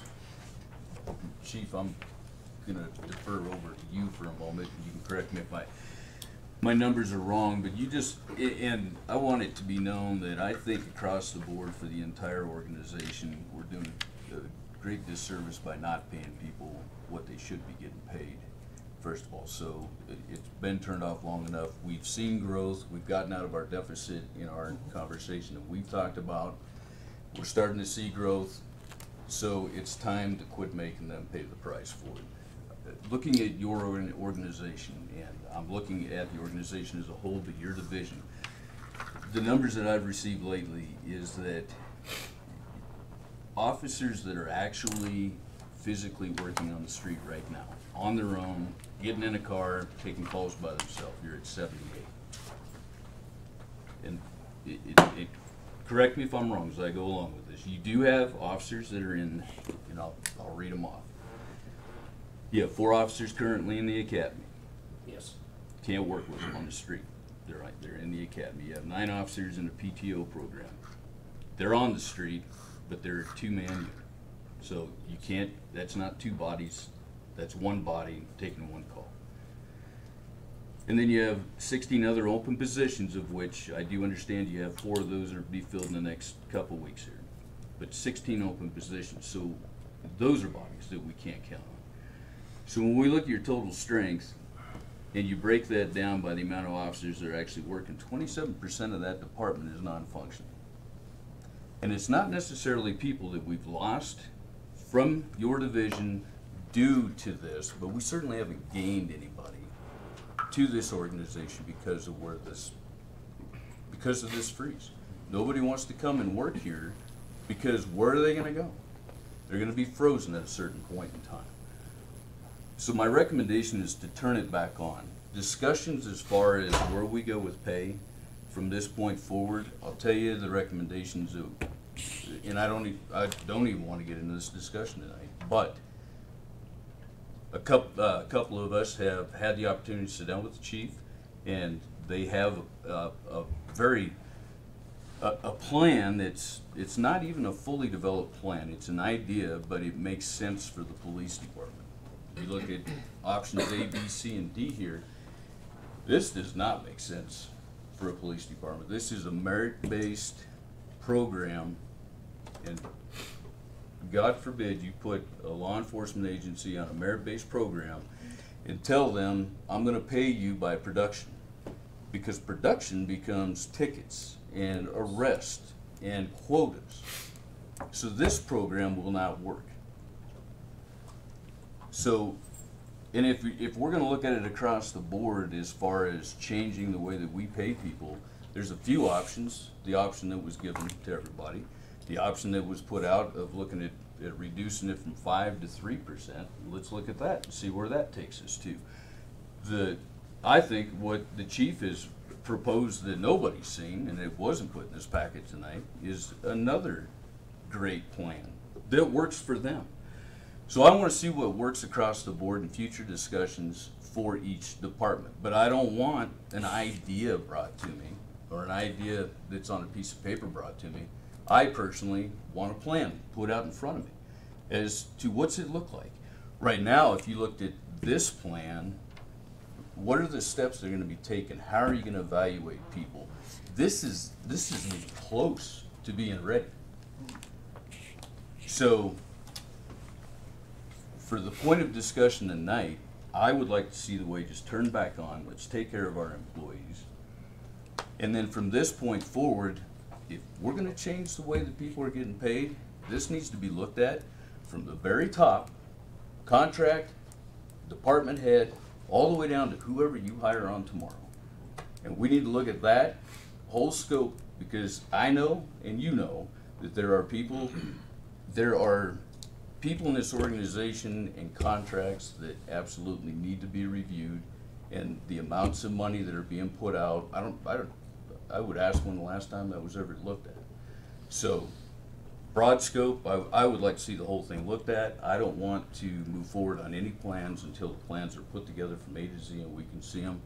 But tonight, I'm asking that the employees get paid what they're supposed to be paid. Let's turn that back on and worry about all this from this point forward. We can meet this in no time. I just want to say 100% agree with Councilman Friel. Same. What would that mean as far as the lump sum then? The lump, If I could understand I just want to understand what you're saying. yes, sir. What I'm saying is, let's turn these wages back on. If we want to discuss lump sum, correct, again, July of last year, I believe, is when that lump sum was put out, or they were paid a bonus last July. Is that correct? Right. Okay. So everybody was. So maybe when we get around to July this year, I mean, when we get to budget time, let's look at it and see if that's something that come July, those people that this does not affect, being frozen, that are topped out, we can look at paying them a bonus at that point, or look at a COLA. But right now, my main concern is the people that haven't been getting paid. Let's pay them what they deserve. Which is part of this proposal, right? Kristen? For clarification purposes, do you mean as far as, in theory, ultimately we'd have to look back to September 4th of 17, correct? Only because like that would kind of take into account like how many steps that they've crossed since now. Correct. Right, okay, I just wanna make sure we're on the same page. So just to be clear, if 9.4 is when you froze the wages, wherever we were on 9.3, those employees and new employees from that point on need to be put back where they were, or I would even suggest taking a step higher than where one step up from where they were. Mr. Mayor, do you mind if I ask a question? And that's an interesting point, because I'm not sure what we mean exactly. If indeed we're talking about turning on wages, what I would like to know is, are we talking a date that we would give a 5% right now, and then with each anniversary, the 5% kicks in, or what are we saying? Can I get a little more clarification in that regard? The suggestion I'm making is you have a pay scale in place right now. Right. So But everybody- if I'm at a step 2 right now, and on September 4th of 2017, I got froze at a step 2, put me back at a step 2, and I would even say move me to a step 3. Staying on the same pay plan, nothing's changed with pay. Nothing's changed until we make a decision to change it as a council Correct. for the organization. Right. So where people, essentially where they're locked in right now, unlock that, and I'm saying they should move, at least those affected by it, that are in a pay band. If you're at step 2, you should go to a 3. If you're at a 3, you should go to a 4. Okay, and so I would propose then too, if I could, Mr. Mayor, that let's just say that anniversary date is September 3rd. That person gets, in your example, the number 3 step. It would seem to me that when September 3rd hits again, they would get another step, right? And so that would put them to 4, correct? Correct. Okay, So, just to clarify, if you're at a 2, if your anniversary date is September 3rd, right, then you would get your next step. What I am saying is, because they've been locked in on this for a year and a half now, and it's up to everybody else, obviously, if you decide to do so. But if you're at a 2 now, move them to a 3 now. September 3rd rolls around. If that's an anniversary date, then they go to a 4. correct. Yeah, Yeah. yeah, I didn't hear that Correct. the first time, but yeah, Yeah. that's what I understand. Is that different than what you're proposing, Carter? I don't think we reflected this as closely with regard to that concept, but, because we basically anticipated an annual jump, so I think for the first year or so, there's gonna be some, like upfront buy-in cost to get us back on track. But what I'm hearing you say is we're flipping on the anniversaries too. And so with each anniversary that comes, they will engage in another step, right? Correct. Yeah, okay. Any way to guesstimate how that would move the lines? Well, I think it'll adjust itself once we get over this initial period to be Yeah. more reflective of what we're seeing right here, throughout the next few years. But that first year is gonna have more capital impact, if you will, because some will be getting 2 steps in one fiscal year, or right next to each other, relatively soon. Unlike the out years, where that will only occur once a year. You see what I mean? Catch-up period. Mhm. Yeah, there's gonna be a catch-up Exactly. sort of buy-in period to get us back on track. That's right.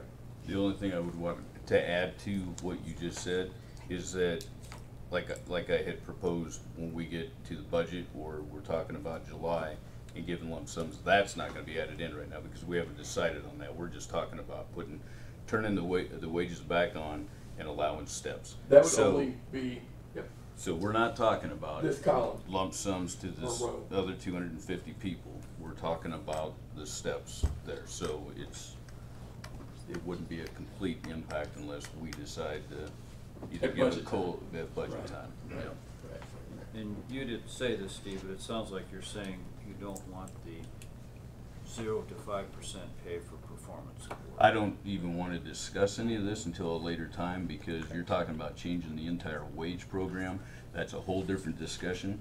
And the plans that have been brought forward and haven't been brought forward are, certain things are going to fit certain divisions. And So merit may work well for HR or for the attorney's office, but it is not gonna work for law enforcement. It more than likely is not gonna work for the fire department. They need to have their own, and I wish we had what was proposed by the police department, because what they have in place makes sense.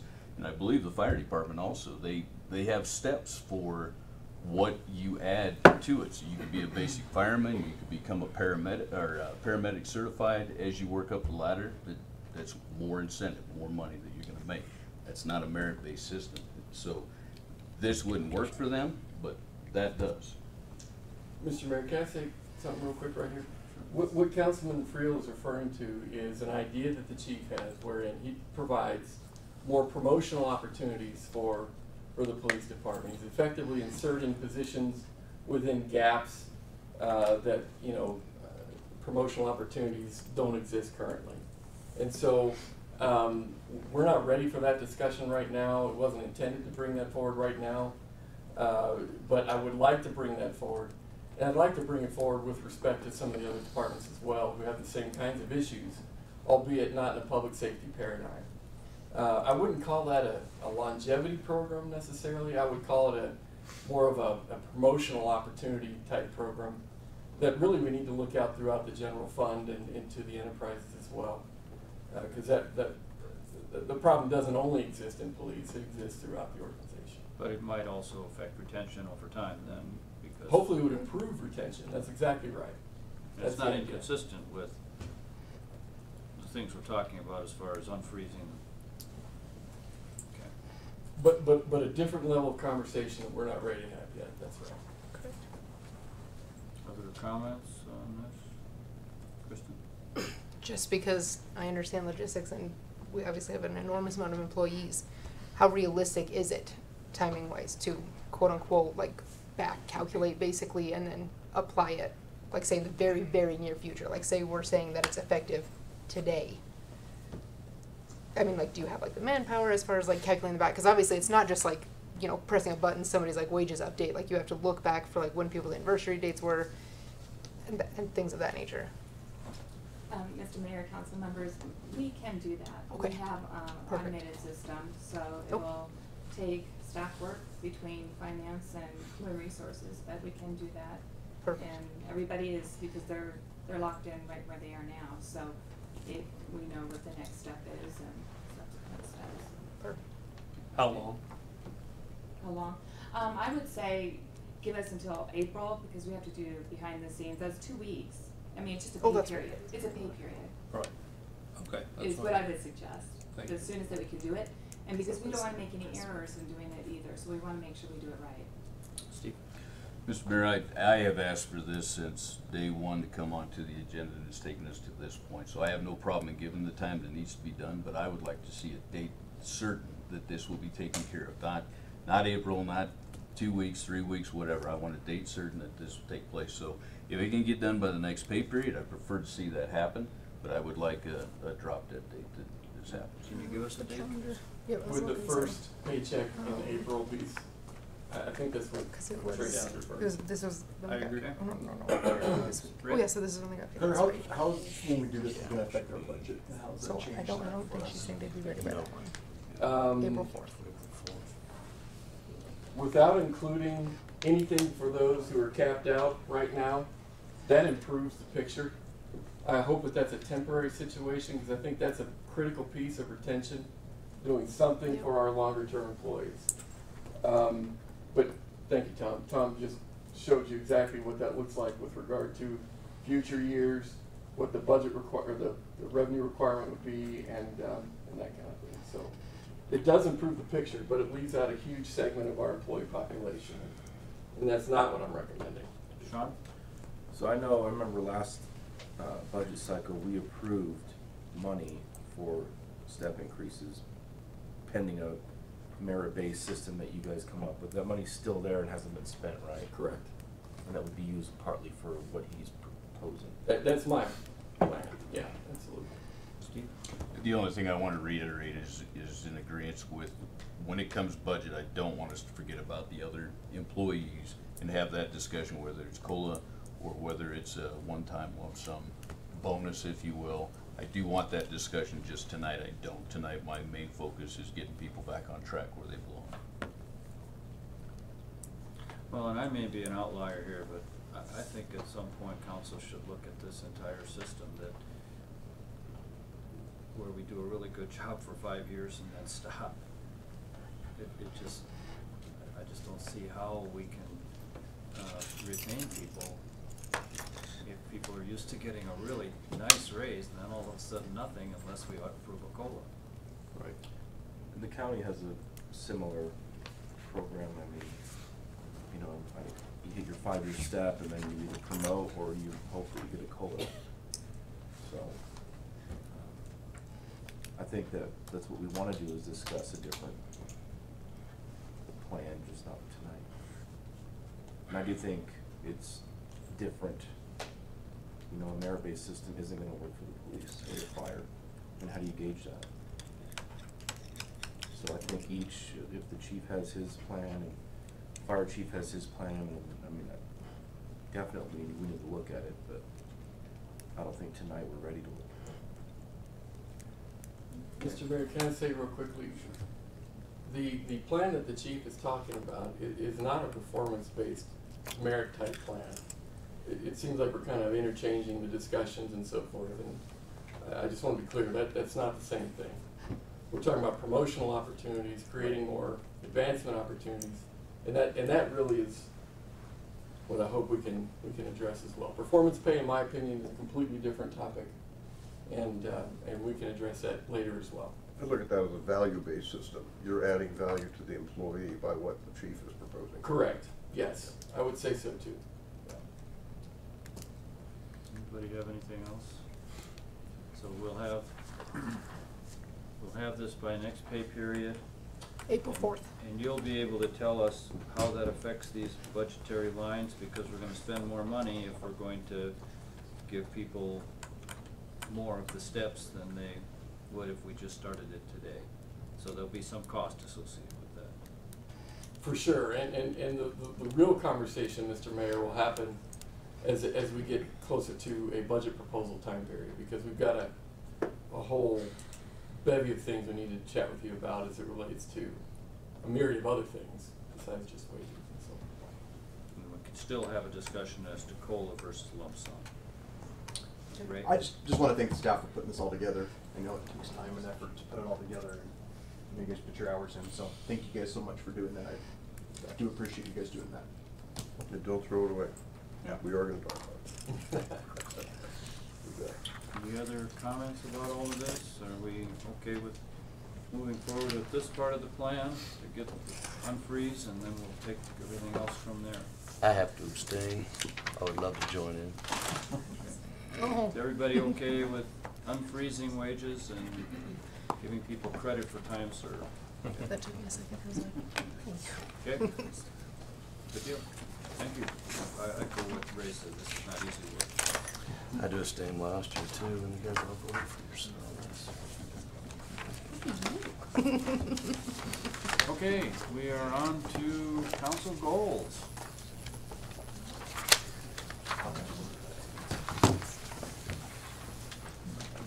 Yeah, okay. Members of the council, as I mentioned in an email to you this week, we aren't prepared to deliver the full bevy of council goals and objectives that we would recommend. We hope to be able to finish this discussion up on the 26th, and so I would ask for that accommodation if council sees fit for the agenda review portion of our meeting tonight. But we did, however, put together what I think is a pretty interesting plan as it relates to your first goal of 3. And this is probably the biggest goal that in my opinion, engendered the majority of the discussion and those kinds of things for what you would like to see over the next year to 2 years. If council would like to give direction tonight, that's great. If you'd like to reserve your direction after you've had a chance to read through this more and bring it back next time, that's okay too. But there's a few things I want to point out and hopefully get some insight on that would help us move in some direction if we could.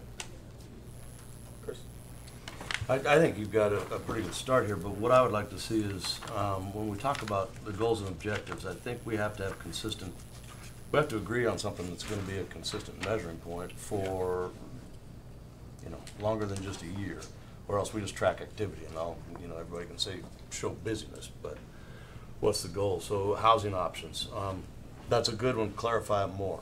What are we looking at on housing options? Increase housing options by 2% over the next 2 years. There has to be a measurement point that we can go to, or we can cloud our own goals and objectives and pad our stats. Right. So housing options would be one, how much, by when, infrastructure development, just clarify it a little bit, would be my recommendation, what's infrastructure development? Could be Midwest Avenue, right? And have we achieved our goal? Well, we don't know what it is because we didn't put that measuring piece in there, or what that, it's incomplete a little bit. Okay. And then the rest of them all support what that is, and if they work or they don't work, you just scratch one the next year and add the other on something else. But I think if we agreed on a common set on each of the areas, and marketing for what, so, business opportunities or business promotion, right? I would just use those and just expand on just a little bit. I would like to see by how much and a timeline on it. And it has to be reasonable, you really don't say deter DUIs by 45% next year. It's unrealistic. 2% maybe. Same thing with the rest of these. Realistic timelines and by how much, basically.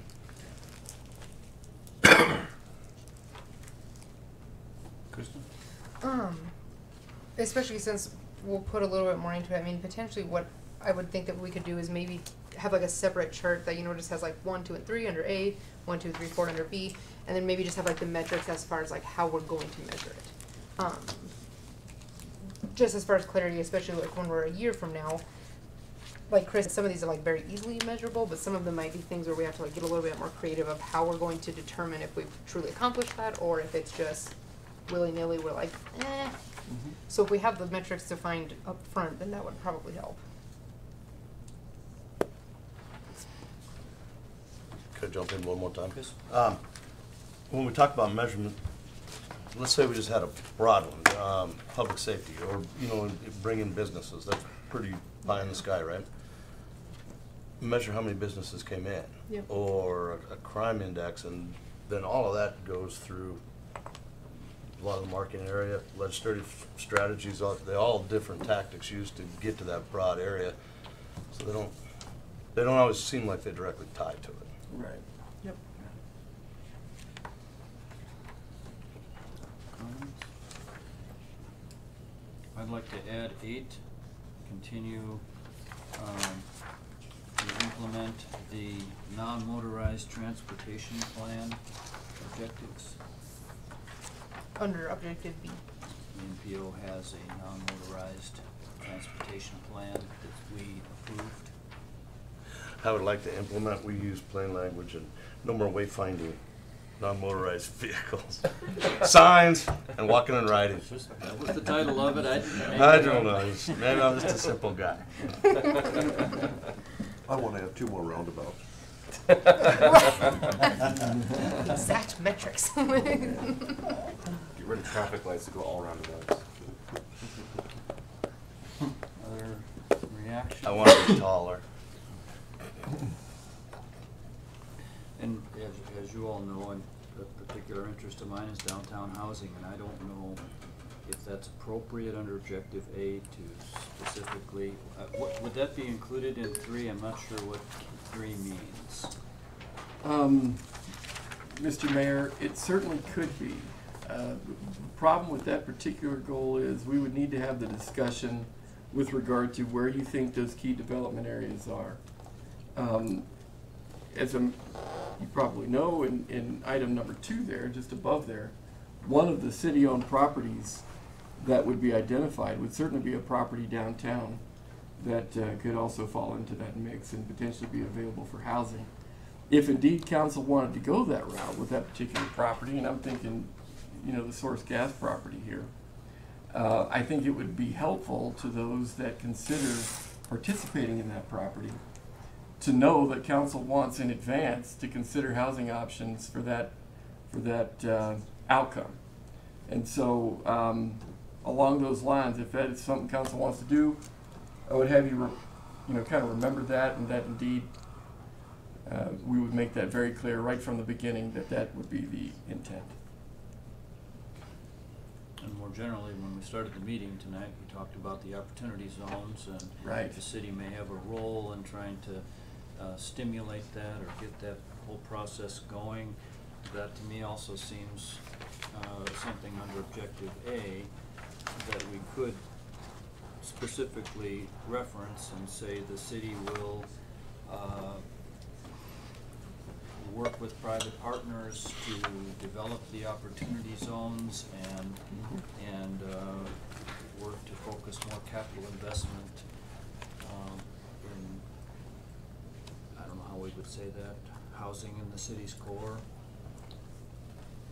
I don't know how that all sits with all of you. It's obviously something I think is important.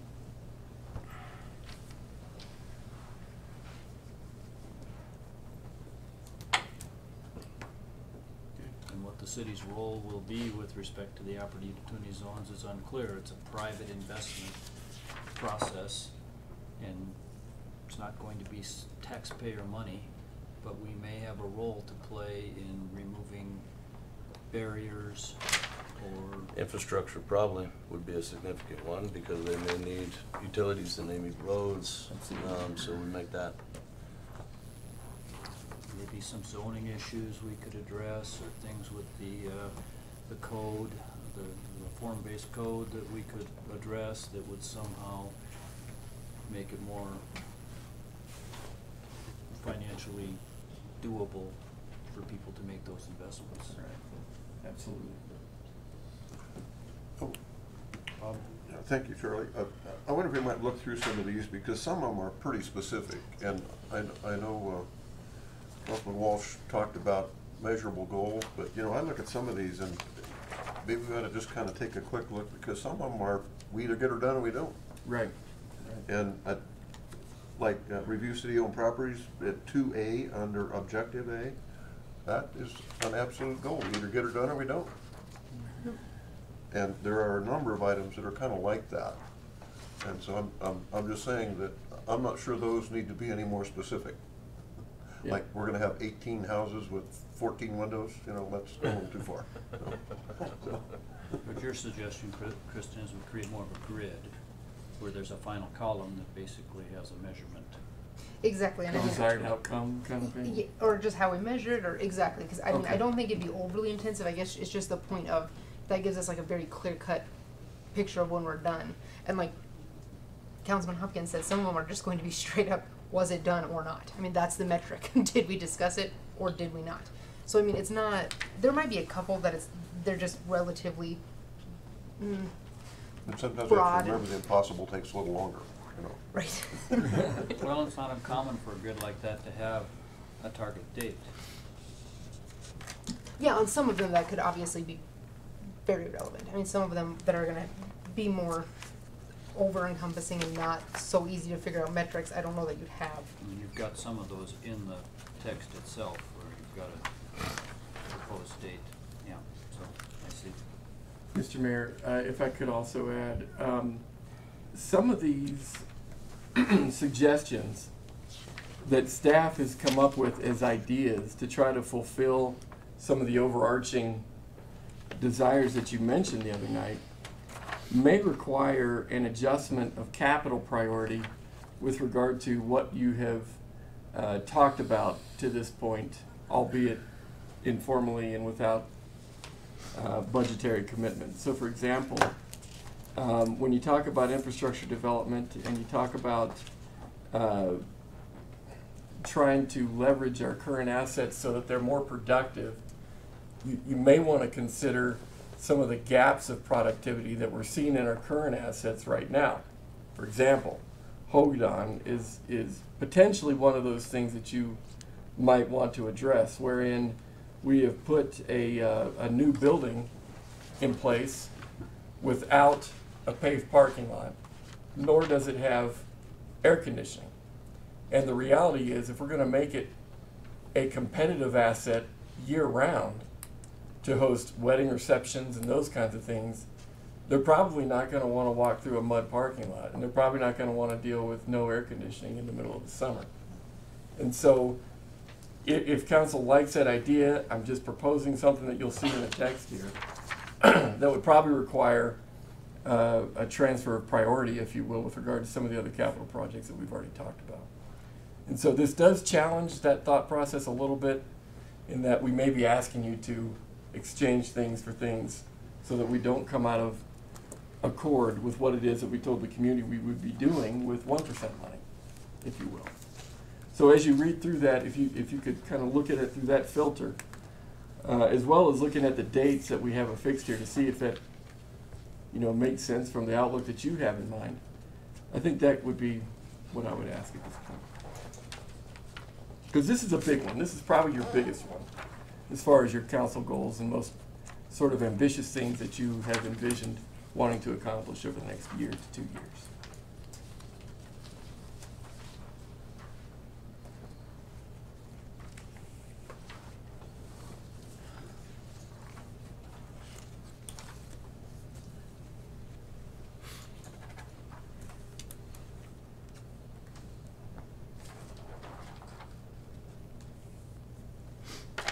What day did you say we would put this to? I'm hoping we can tackle this again on the 26th, if we could. So,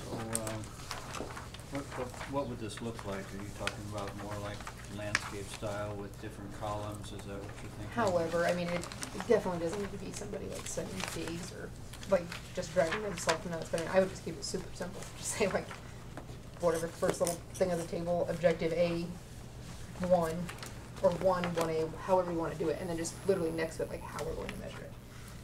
I mean, I think you could almost keep it at the simplistic level, especially because like we as a group could,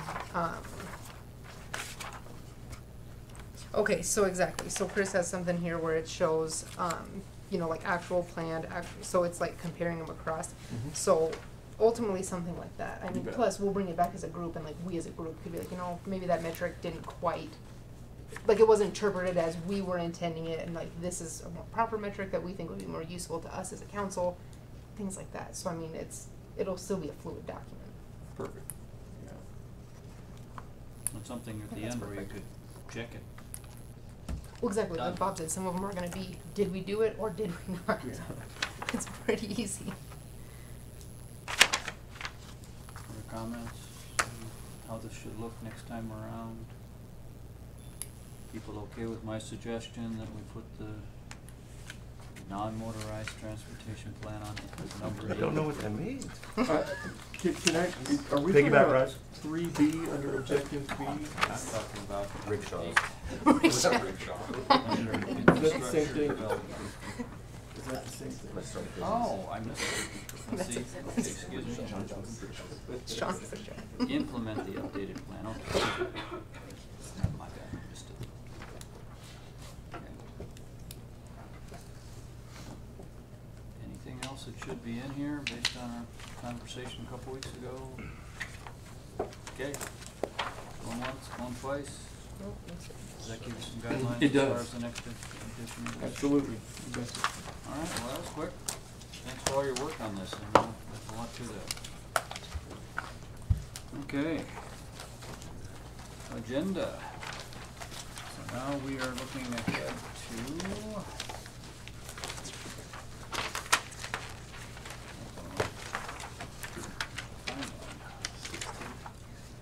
Did we get this one? well, it's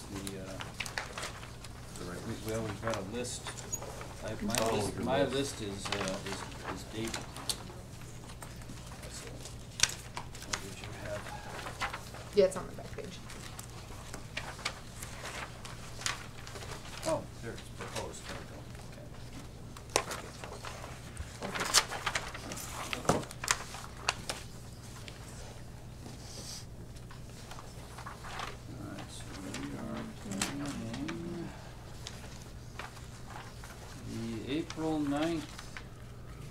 work session. Anything on there that we should, Okay, April. that we need to follow up on right now, Carter, or is it just a blank slate on the ninth? Well, Mr. Mayor, I would say at this point, it is more of a blank slate. You bet.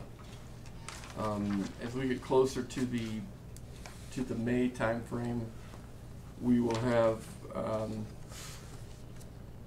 you know, budget calendar kinds of things to go through, of which we are currently going through. But for the 9th, we don't have any priority items, as it were, we need to cover. The David Street Station 501c3 is on that list. If we could add it to April 9th, I think that would be great. Have you had any conversations with the DDA about that recently, Carter? Mr. Mayor, I haven't. I have not. Don't know that they've actually proposed that to us yet. It's kind of in discussion, so we might want to check with them and see if in fact they want to go down that road. Because they were the ones who initiated, and we have a contract with them that we would have to alter, so. I'd recommend we throw the sidewalk cafe on there so that if anybody wants to start construction on that. Yeah, that's a good point. That's always good. Well, and did we, I hate to even mention this, but are we completely resolved with our food truck situation? Whoa. I don't think we'll know until this summer. Mr. Mayor, just as a matter of interest, I haven't gotten any comments at all, one way or the other. I know they're being extended. I mean, they're being pulled, the permits, but in terms of complaint, I haven't seen anything myself. No areas that we need to tighten up or anything? Not that I've gotten so far. But it's Maybe some safety areas?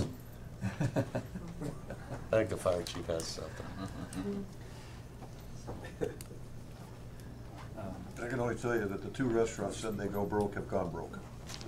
Well, I don't think that's the food truck's fault, but can we We can get have- somebody, if the fire chief has a suggestion, maybe we should hear it? Mayor, council, the food truck issue is not completely resolved from a code standpoint. The trucks themselves have fallen under the 2018 code, which was adopted by the city. The glaring discrepancy is that the trailers are not under the code. And so somebody that has a food truck falls under these requirements, but the trailer that has basically the same equipment, same methodology of cooking the food is currently not under the code. And so Chief Solberg was wanting to move forward on changing city ordinance to include trailers so that everybody, it's an even playing field and the public safety is protected. And so that would be something that we would like to bring forward at some time. Yeah, that's good. Before summer would be best, because summer's going to be when this is. We would agree. Yeah.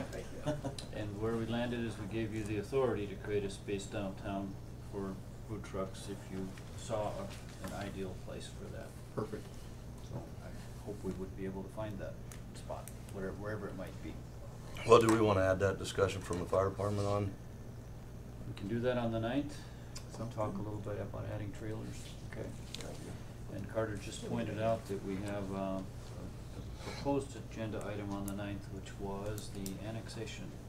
If I could, Mr. Mayor, I'd really like to have an opportunity to update council with regard to maybe an initial phase of recommendations for annexation, as well as a resolution for you to consider, and the 9th would be very timely if we could do that.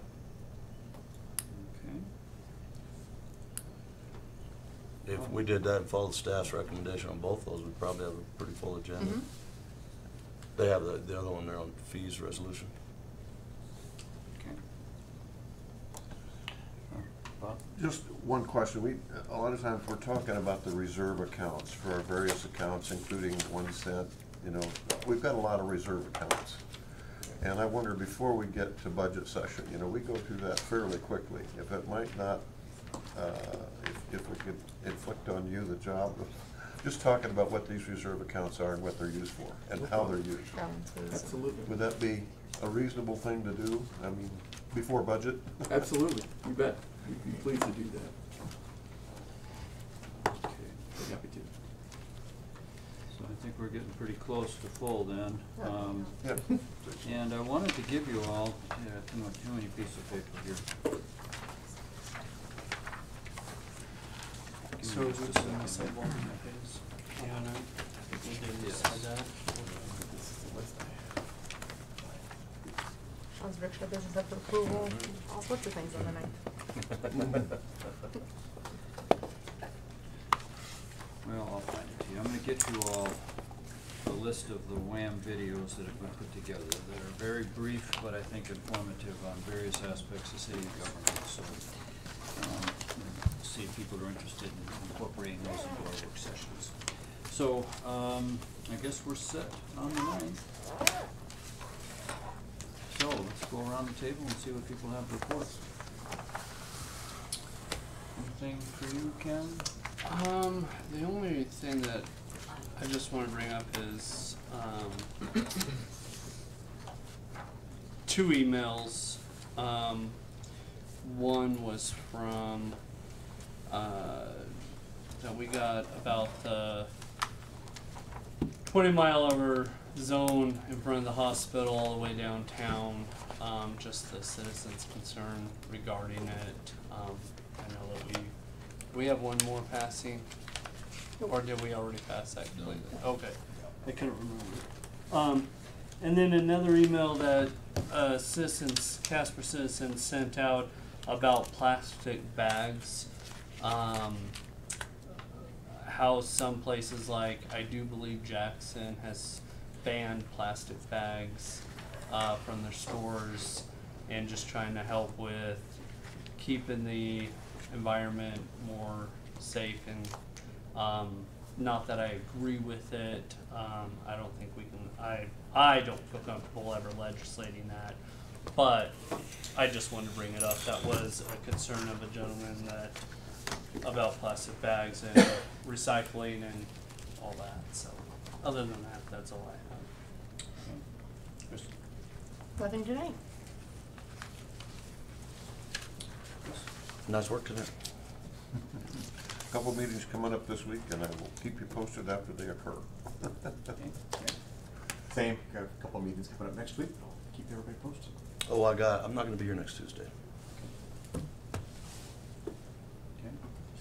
Attended the PSCC meeting, and really there's some equipment that's gonna have to, it's come to end of life. It's not that there's issues with it, but it is end of life, and so they're gonna move forward on replacing some of those items. Need to do that. Obviously, you don't wanna wait till it breaks down. That's not the right place to do that. So when are we changing that policy? So Bob and I were at the Wyoming Business Council meetings, and I think you're all aware of this, that a major grant was approved for completion of the Midwest Avenue rebuild, which was a big deal, and we had a number of people speak on. I had to leave early, but apparently they were persuasive. And I forgot the young lady's name who was here for CADA, but she was reporting that a grant application was made by CADA to fund the position that would basically kickstart the opportunity zone, but that funding was denied. I think there was some technicalities in terms of what they were applying for versus the grant language. So that did not go through, which makes it even more important for us to partner up with the other communities to fund a similar position. So, also attended a presentation on, Bob, you were there, what was the press association meeting, I forget the name of the publication.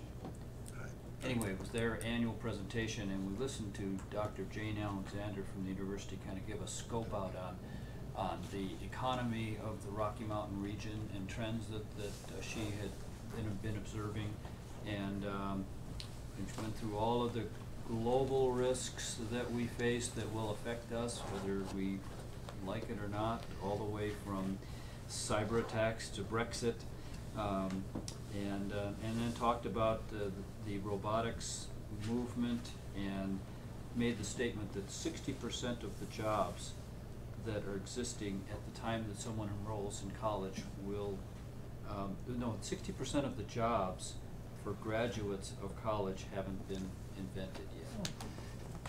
That's a pretty big number. Oh, weird. Let's see, what else did you tell us? That in the State of the States report, we lost about 25,000 jobs in the downturn. And so we're still recovering from that, obviously. But anyway, I obviously could say more about it, but I guess the bottom line is she's cautiously optimistic about our prospects. So, and I think that's it. Not bad. Timely. Given what we had to do tonight. Yeah. So, see you all next week. Thank you all. Thanks, everybody. Hey, Tom. How you doing, Cal? All right.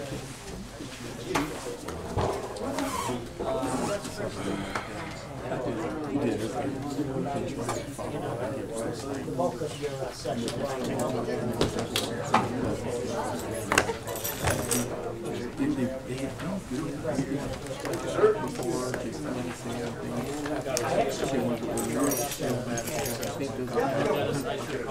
No, I didn't even know my number.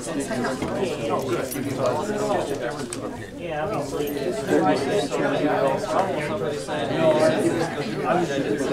Yeah, no,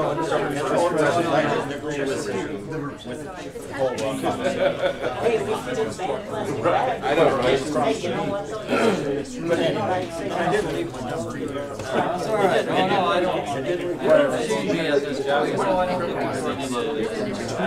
Like, it's literally. And I just didn't start.